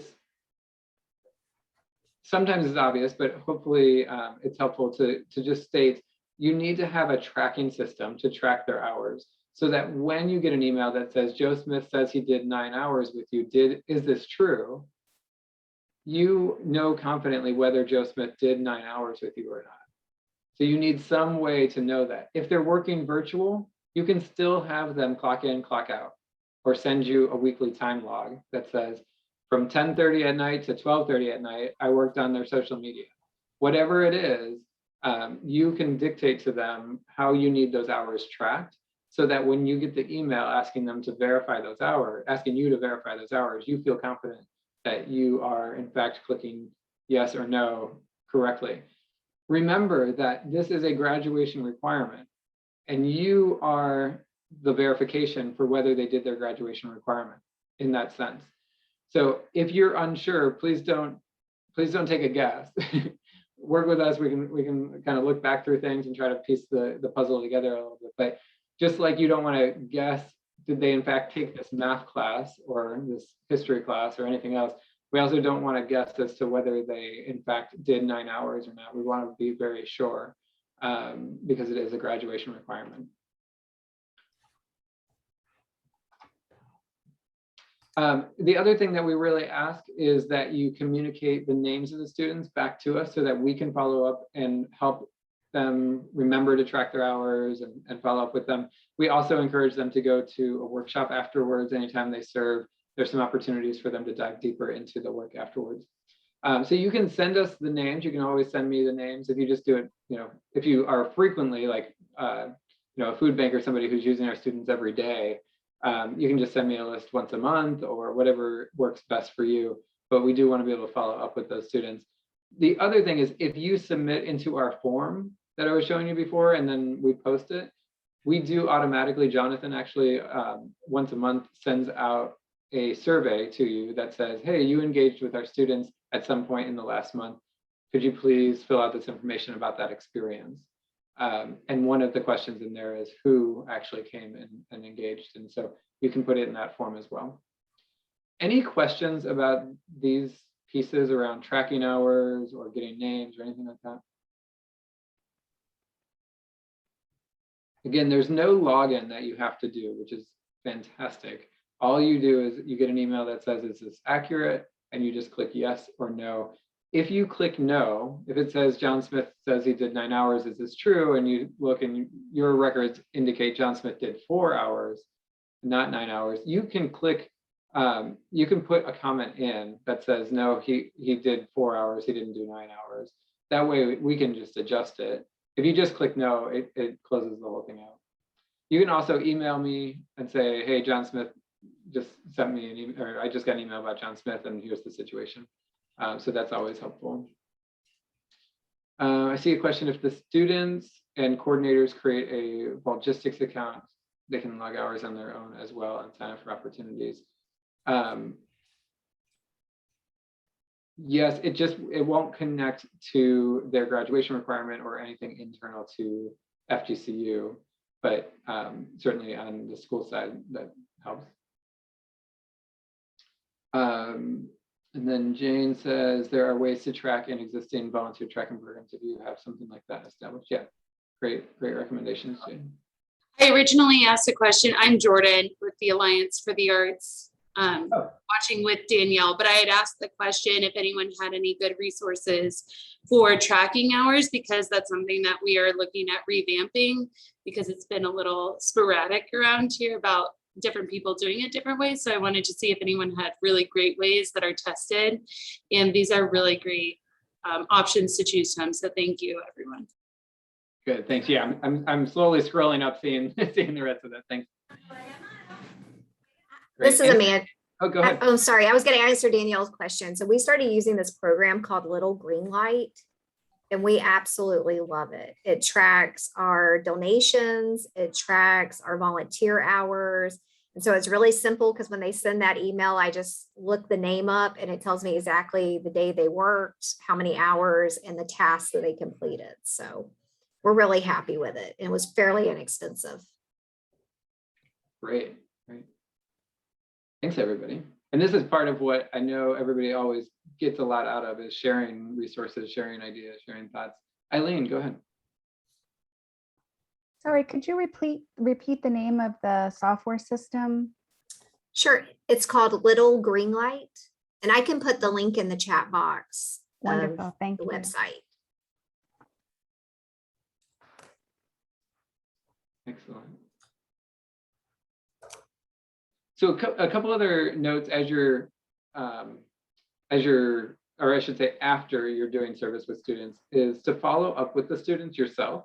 So you may have this really great couple-hour experience with students if it's that type of service that you're doing. And yes, you want to follow up via email to remind them to track their hours so that you're not trying to remember 3 years from now. But you also want to use that as an opportunity to further connect with them, send them other opportunities. Say to them, hey, it was so great to have you out on Saturday morning with us. Just so you know, the next 3 Saturdays we're doing X, Y, and Z, and would love to have you back with us. That little bit of an invite is often speaks volumes to them, and is really enough to get them to come back more and more and more. If they were at all wavering, that little email reminder is great. And then share pictures with them, build that relationship of like, hey, just wanted to share a couple pictures from when you were out on Saturday. And I know sometimes you get good pictures. You can also ask for their permission to use it on your website or different things. And then I want to share just a couple reminders about that tracking hours piece, because again, it is a graduation requirement. So we need to make sure that it's done as well as we possibly can. So you see up on the screen here, just a couple of reminders. These are also in that agenda that that Kelly's been sharing in the chat box. Remember that 1 hour of time should equal 1 service learning hour, or 30 minutes of time spent should equal 0.5 hours when they track it in the system. The reason we state that is it's tempting sometimes, especially if you have a really large need. Let's say your biggest gala of the whole year, your fundraising gala is coming up on Saturday, and you don't have any volunteers. And so you think, I'm going to entice this, and I'm going to say, if you serve with us, we're giving you double hours as a way to entice this. So serve with us for 4 hours, and I'm going to give you 8 hours. We absolutely cannot do that, because it's the same as a course. So just like if I take a 3 credit hour class at the university, I can't get 6 credit hours of work for that. So we really, really need you all to stay true to the time spent. So if they spend a half hour, they get 0.5 hours. If they spend 2 hours, they get 2 hours. If you ever need, you do get in that situation and you really need volunteers urgently, just reach out to me, give me a call, send me an email, and we can find ways to, do our best. And, we'll work with you, but we have to stay true to the time. The actual workflow and process of tracking service learning hours, I've kind of mentioned that a little bit already. The students click on the track hours button, and I want to jump back here for just a minute to show you one thing. So when you're on our homepage, students are going to go right here to track your hours. And they're going to see this, all about how to track their hours. One of the pieces under here that I want to highlight, though, is this documenting service learning guides. And you'll see there's a written guide and a video guide. Again, you may not need this because everything that you'll need you just get an email alert and it says, is this true or is this not true, as far as the hours that they've submitted.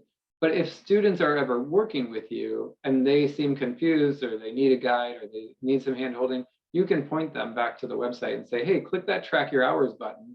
And you're going to see some opportunities or some guides for you to look at.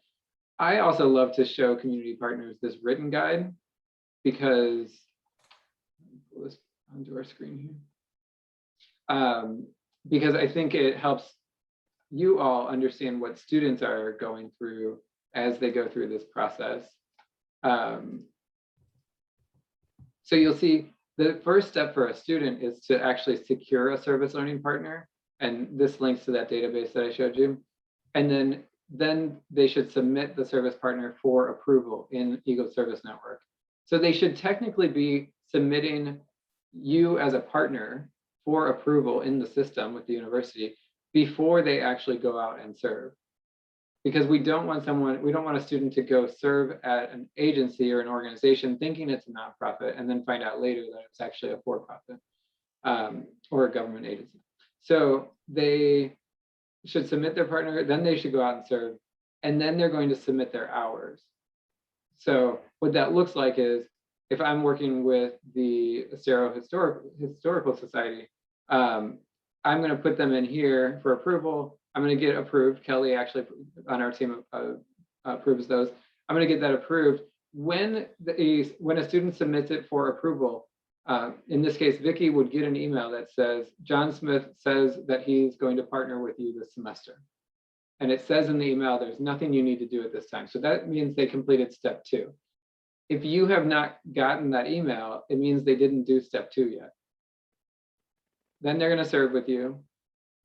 And then they're going to submit their hours, meaning they're going to go back in the system and they're going to say, okay, the semester's over or this experience is over. I did 8 hours. So then at that point, Vicki, in this hypothetical situation, Vicki is going to get another email that says, John Smith says he did 8 hours with you. Is this true?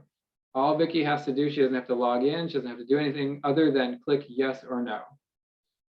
And once you do that, then it goes right into the system and says this has been verified, and it goes right onto their degree works or their transcript to show that they completed those 8 hours toward their 80-hour requirement.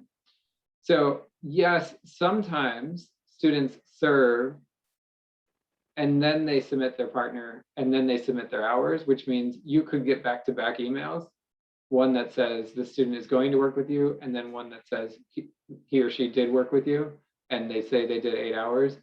But this is what we teach students. It's just they don't always do that process in the order that we hope they do. So hopefully that helps.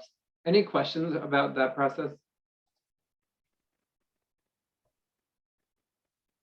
Everything about that kind of makes sense. Oh, is there a question?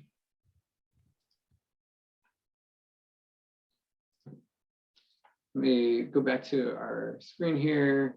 There we go.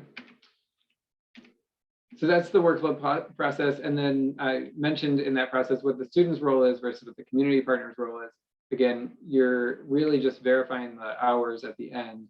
but helping them along throughout the whole experience.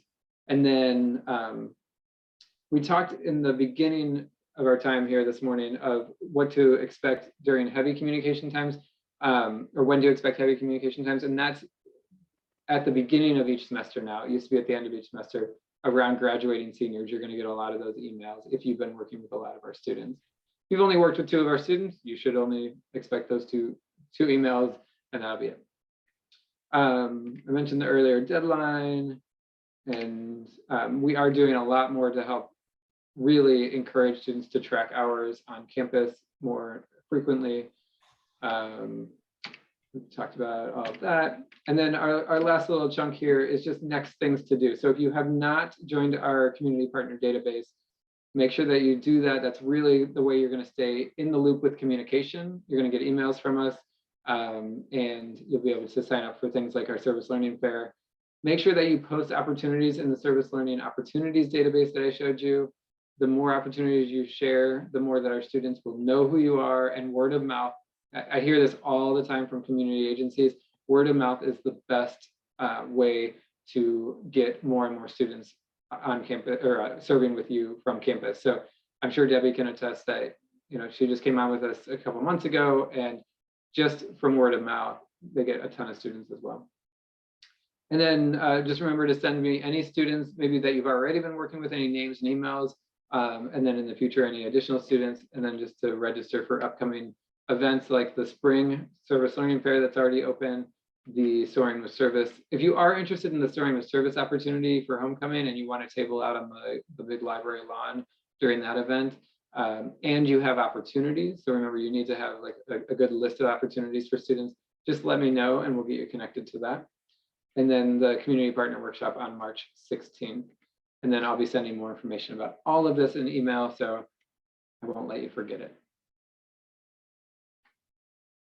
What questions? So I mentioned before, I do want to, for anybody who wants to stick around, I do want to be able to do some breakout rooms here and let people mix and mingle, because on our feedback forms after every workshop, we always hear that's the most beneficial, or one of the most beneficial points is to talk with each other about some of this and just about anything. So I'm going to do that here in just a minute. But before we send people into breakout rooms and have some mix and mingle time, what questions do you have about? I know I covered a lot of stuff over 2.5 hours here. What questions do you have?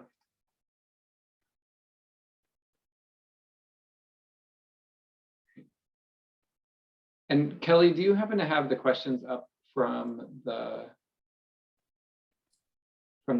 check-in form? Any questions that people submitted there? Yes, I do have a few that we haven't gone over yet. Let me see. And for everyone, if you didn't check in yet, there's a check-in link if you joined late. Yeah, I will resend that in the chat also in the next couple of seconds here. But what we have so far, one question, we would love to know the best contacts to help connect with FGCU student interns and volunteers for our sports programs. Also would love to make FGCU a unified champion school where your students would play with and against special needs athletes. Great, yeah, we can definitely talk about the unified athletes piece of it. The internships for anyone at all, I just put in the chat box. It's a really easy to remember email address. If you are interested in internships, just email ICP, so internships and cooperative programs, at fgcu.edu, so ICP at fgcu.edu, and they can get you connected in all the ways to internship opportunities.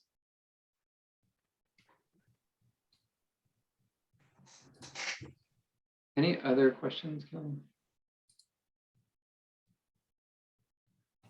Also, I think we might have sort of addressed this, but just a little bit more on just how to tap into volunteers who have maybe more long-term volunteering goals, you know, to where the students, once they meet their minimum hour requirement, they leave, like how to best encourage students to stick around a little bit longer.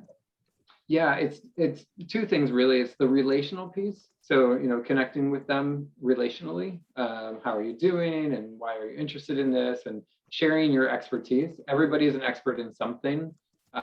Life experience alone, I'm sure you have things that you can help students understand better. So connecting with them, but also some of the follow-up pieces. So if a student serves with you for 2 hours and you think, oh, I'm never going to see that student again, often an email follow-up of, I really enjoyed working with you. Here's some other things that you could do. And here's why it's so important what you did today. And helping students when they're on site with you understand the impact. Sometimes I don't even, I can go and do a service project and I can leave and be like, I don't know how that connected to what they did or what that organization does. And so helping people who volunteer with you, helping our students when they're on site with you understand how beneficial it is what they're doing, even if they're just folding paper for you and stuffing in an envelope over and over and over for 3 hours long. Why does that matter? Helping them understand pieces like that. So yeah, I think all of those pieces help. And don't be afraid of the student who just comes for 2 hours or 3 hours one day and leaves. That often is the little taste that they are looking for that gets their appetite wet for something so much more with your organization. So the big piece is just to follow up. And we have another question here in the chat. Is there a co-op opportunity where they work for a semester or a year? Yeah, so the Office for Internships and Cooperative Programs, they can talk with you about what constitutes for FGC parameters, what constitutes a co-op versus an internship. But both of those are through that office and they'll work with you closely on that. And also we have a question about connecting with research. How do we promote those opportunities? Yeah, if you have research opportunities, you go ahead and put them in that form as well, and where you submit any service needs. So any of the 4 types of service you want to put into that form. And then our students who process that, so a lot of Jonathan, but some other students as well, they can share it with me if it seems like something that maybe I need to connect with our research areas about and raise it to kind of the faculty or administration level and see what our best partnership is. I don't think mosquito control is here, but we did this with mosquito control about a year and a half ago, of being able to connect a research project that they had going on with specific faculty on our campus who are doing research with students that really aligned well. So if you have opportunities like that, or you think there might be something, submit it, but then also let me know that you're looking for, again, that kind of higher level volunteer experience. And we have another question regarding some dates, which I can look these up, but if you know off the top of your head, Justin, is Soaring with Service, is the date February 9th, 2022? And they said, I have February 12th, 2022 is FGCU Day and Student Homecoming. Is this correct? Yeah, I'm just pulling that up to make sure I'm telling you correctly. Oh, I did misspeak, so thank you for bringing this back up. February 10th is Soaring with Service. And that whole week is homecoming week at FGCU. And so Soaring with Service is actually one event out of all these homecoming events for the week. So Soaring with Service is on February 10th. And then on the 12th is FGCU Day.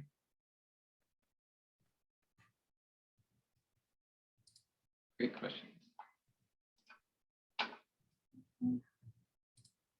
And the only other things that I think have pretty much kind of been addressed, but any new COVID safety protocols for outdoor student groups? No, nothing new. Some of the parameters have been relaxed on campus around COVID, mask wearing and things like that. Students are still supposed to be filling out an app on their phone every day. Oh, students, faculty, and staff are supposed to be filling out this app every day. So you can always ask them to see their green check mark, which means they filled out the app and they indicated, they answered questions in a way that indicates that they're safe to be on campus. So you can always ask them for that. We do tell students though that when they go out to do service, they need to abide by any parameters that the agency has. So if you're at an agency that has tighter parameters, maybe you still have a mask requirement, students do need to abide by that. Danielle, I see you have a question. Or sorry, it's Jordan, sorry. That's okay. I did submit a question when we were asking for volunteers for our annual Waukee Horror Picture Show event. We were met with some questions about different pillars that the students would be achieving, I guess, or learning about. And it was like economic development and different things like that. And we felt like we stretched pretty thin on how we could really match up what they would learn with. I mean, we could stretch it, but was it too far? And can you talk a little bit more about those pillars? And if I'm remembering it correctly, also, if you've answered this question, I'm sorry. No, that's a really great question. And for time, I didn't go into the United Nations. They're the Sustainable Development Goals. And we do try to classify. So you might remember, let me exit out of there. When students click here on the Find Service Learning Opportunities button, and they see this page, I was showing before how every opportunity, so no matter what they click, every opportunity has at the bottom of it which goals, which sustainable development goals it touches. So this one is 3 and 8, which are good health and well-being and decent work and economic growth. That's because we have integrated those instead of just saying generically the social issue in order to align it with global language. So what that means then, if you ever want to learn more about it, when you're on, let me go up to our website. So when you're on our website, you can go to the menu section and again, go to that About Us page. And you'll see under our frameworks, all those things that I was talking about before. I didn't go into it, but it's right here. It's the United Nations Sustainable Development Goals. You can also just Google United Nations Sustainable Development Goals. But these goals are what those questions are asking about, because this is really where all the global language around social issues is going. And so there's 17 goals, and all the countries of the United Nations have agreed to work toward these 17 goals. There are things that sometimes students will say, I don't see X social issue under here, such as I don't see human trafficking here. Well, there are targets. You see goal number 4 is quality education, but there are 10 targets under quality education. And human trafficking is actually a target. It's mentioned as a target under, I think, 3 or 4 different goals. So if I'm an organization that works on preventing human trafficking or raising awareness of human trafficking, then I would click any of the ones that have human trafficking under it, or that I just feel like a student that interacts with my agency is going to end up touching this and this and this and this. So at a future workshop, I do plan to go into this a bit more, because again, as co-educators, we want you to know this stuff. We just chose not to today with a lot of brand new people on. But it is good to know in the long run. And I would say, you know, before the next workshop, feel free to explore this page and look more deeply into it. That said, if you ever submit something and you're like, I'm not sure that I really picked the right ones, you can totally just send me an email and we will adjust it on our end and we'll review it. Same goes for when you sign up for the Service Learning Fair. You'll be asked again, which sustainable development goals do you touch? Because you have, every partner gets a sign put on their table that says which sustainable development goals you touch. So when a student is walking through, they will, most classes, like we had, I think we had about 700 students come through our Service Learning Fair in fall, in September. And most students are coming from a class and they're looking for class projects. And in class, most classes are using this, and they almost always have their students pick some of the sustainable development goals that they want to look for at the fair. So a lot of students are walking in to the fair looking for a specific sustainable development goal to work with. So we've gotten really good at trying to figure out, oh, it looks like the work that you're doing touches this, or it looks like the work that you're doing touches this. So you'll hear a lot more about it in the coming months and years, but for now, you know, the website, the United Nations website here is a really great resource. Thank you. Yeah. Any other questions?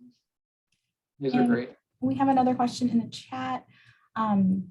I created a team at our organization specifically for FGCU students who expressed interest in brainstorming new ways to raise awareness, fundraise, etc. There was a handful of students who seemed really excited, but only a few showed up to the first meeting, and none of them seemed to respond to outreach via email. So it's been difficult trying to schedule the next meeting. Do you have any suggestions for keeping the students involved and communicating with us? I tried reminder emails and flat out asking them to respond. Yeah, this is an interesting topic. So in general, in higher education, we're seeing it across the country, but you know, I'll speak just about our experiences here at FGCU. We see a lot of students, especially this semester, and this kind of goes back to what I was saying about the current culture or climate, I should say, of the student body. If it was earlier in the semester, students were frankly just overwhelmed with being back in everything. Like it was like they've been quarantined and they've been shut down, and then all of a sudden they were like, oh my gosh, there's a whole world here. So I think there's some of that. We naturally, even before the pandemic, we see if 100 students sign up for an event, it's not uncommon that we see 50 to 60% of those show up, meaning about 40% drop off. And some of that is just the ease of saying I'm going to something, but not understanding that commitment of showing up. Some of it is also picking a good time. Like even when we're doing workshops or programs for students, we are constantly in this, what's the right time of day? What's the right day of the week? Weekend or not weekend, evening or daytime, what's best? Students are working, when are they not working? All of these questions. And it feels like a moving target at all times. Every semester we think we got something figured out. The next semester that's not true anymore. And so I don't have a really great answer for you as far as getting students for like an interest meeting or something like that. But what I would say is bounce ideas off of us. What we do, and we can do for you as well, is we turn to our student leaders in our office and we say, what time do you think is the best? What day do you think is the best? Because they're the students, they're experiencing it. And so we do tap into our student leaders a lot for advice on that kind of thing.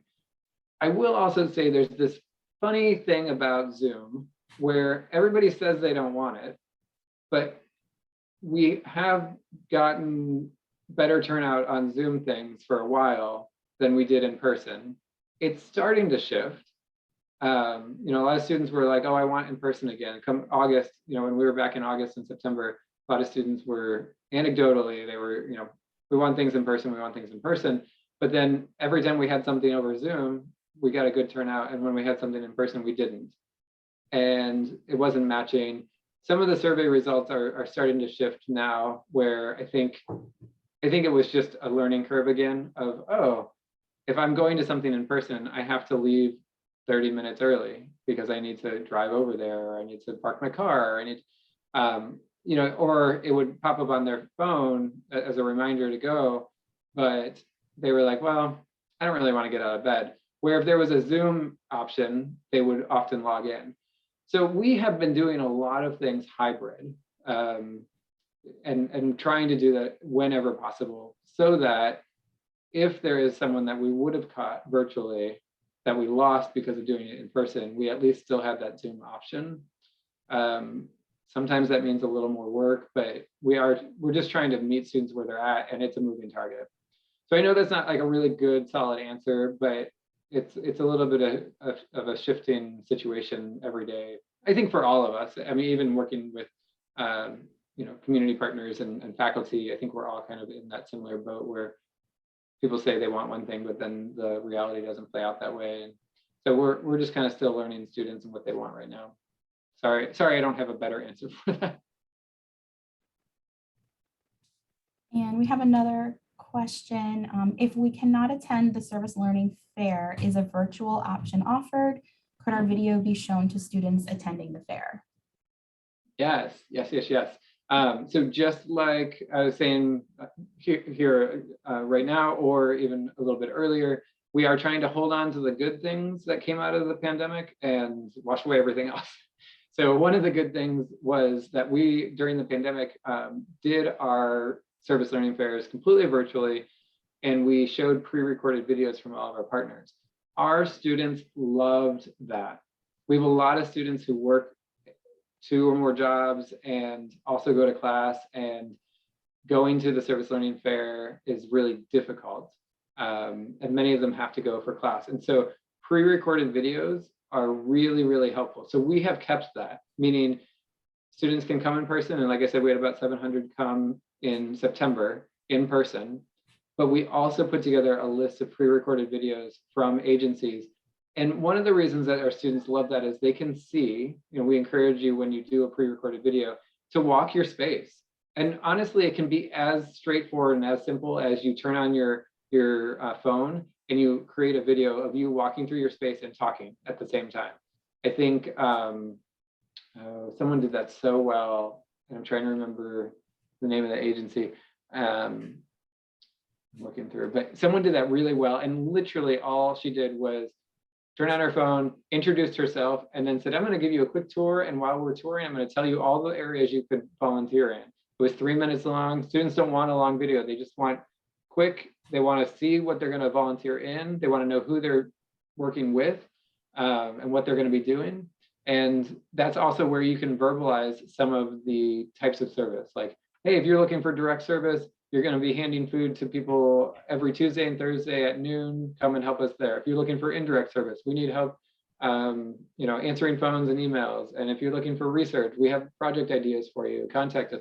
If you just do that in front of your phone while you're recording a video, we can put that into the YouTube playlist, and you will get a lot of students who can't make the fair, but who still need projects. They want projects. They want to get involved with your work.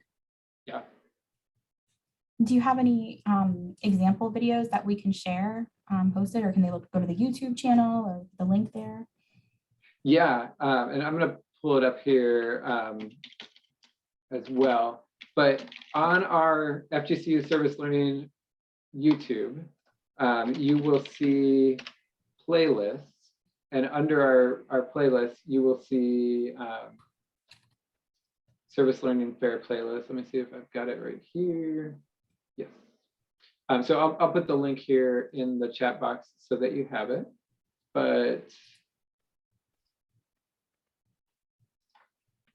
you can see example videos, and you'll see a wide range of a little bit of everything. So this first link is the most recent, the fall 2021 Service Learning Fair playlist of videos that people submitted. I think an even better playlist is the playlist that was put together during the pandemic, because many more people used it because it was our only way of communicating. So I'm going to put that one in here as well. So feel free to save those in your browser and reference back to those as you make your video. Another great idea, and I think there's probably some community partners on the call who can share that this was successful for them, but another great idea is to actually have a student project. So when students come to you and say, I'm looking to do a project for class, have them do a video for you that recruits future student volunteers that you can show at future service learning fairs. So, you can do as easy as just you turn on your phone and record yourself talking and kind of walk through your space, or you can turn it into a project that students do for you. Other questions? The only other, let's see. Are these videos linked to the organization profile when students are searching on the website? They're linked to the... No, they are not. Part of that, well, I should say for the most part, they're not. I don't know that's true for 100% of them, but they're not currently. I mentioned a little bit earlier, I just kind of in passing mentioned that our database is about to get revamped, and the new database should roll out. It'll look much more updated, and it'll be connected to the Sustainable Development Goals that we were just talking about. So that database page is about to get updated, and that might be a good opportunity for us to do that if you want us to do that. Some agencies told us very straightforward during the pandemic. Hey, I'm submitting this video, but please, like this is just a shot or a snapshot in time. This is not going to be true forever, which is also why we have the playlist labeled as to what semester those videos were posted, so that students know like that may still not be accurate. So that would, if we go that route, that would be up to the agency if they wanted to do that. And the only other thing I have here would be, can you just discuss a little bit more about the change for submissions in a student's graduating semester? Yeah, it's just that it's earlier. So I was mentioning before that the deadline for seniors who are graduating to have all of their hours completed and submitted used to be the month before they graduated. Now it's the first month of the semester. So for this fall, it used to be that it would have been November, middle of November, and now it was September 24th. And so for spring, it'll be, I think, February 9th is the 10th is the deadline. So that's that change. All right, well, great questions. I am gonna just go ahead and open breakout rooms, but I will also stick around if anybody has questions. Feel free to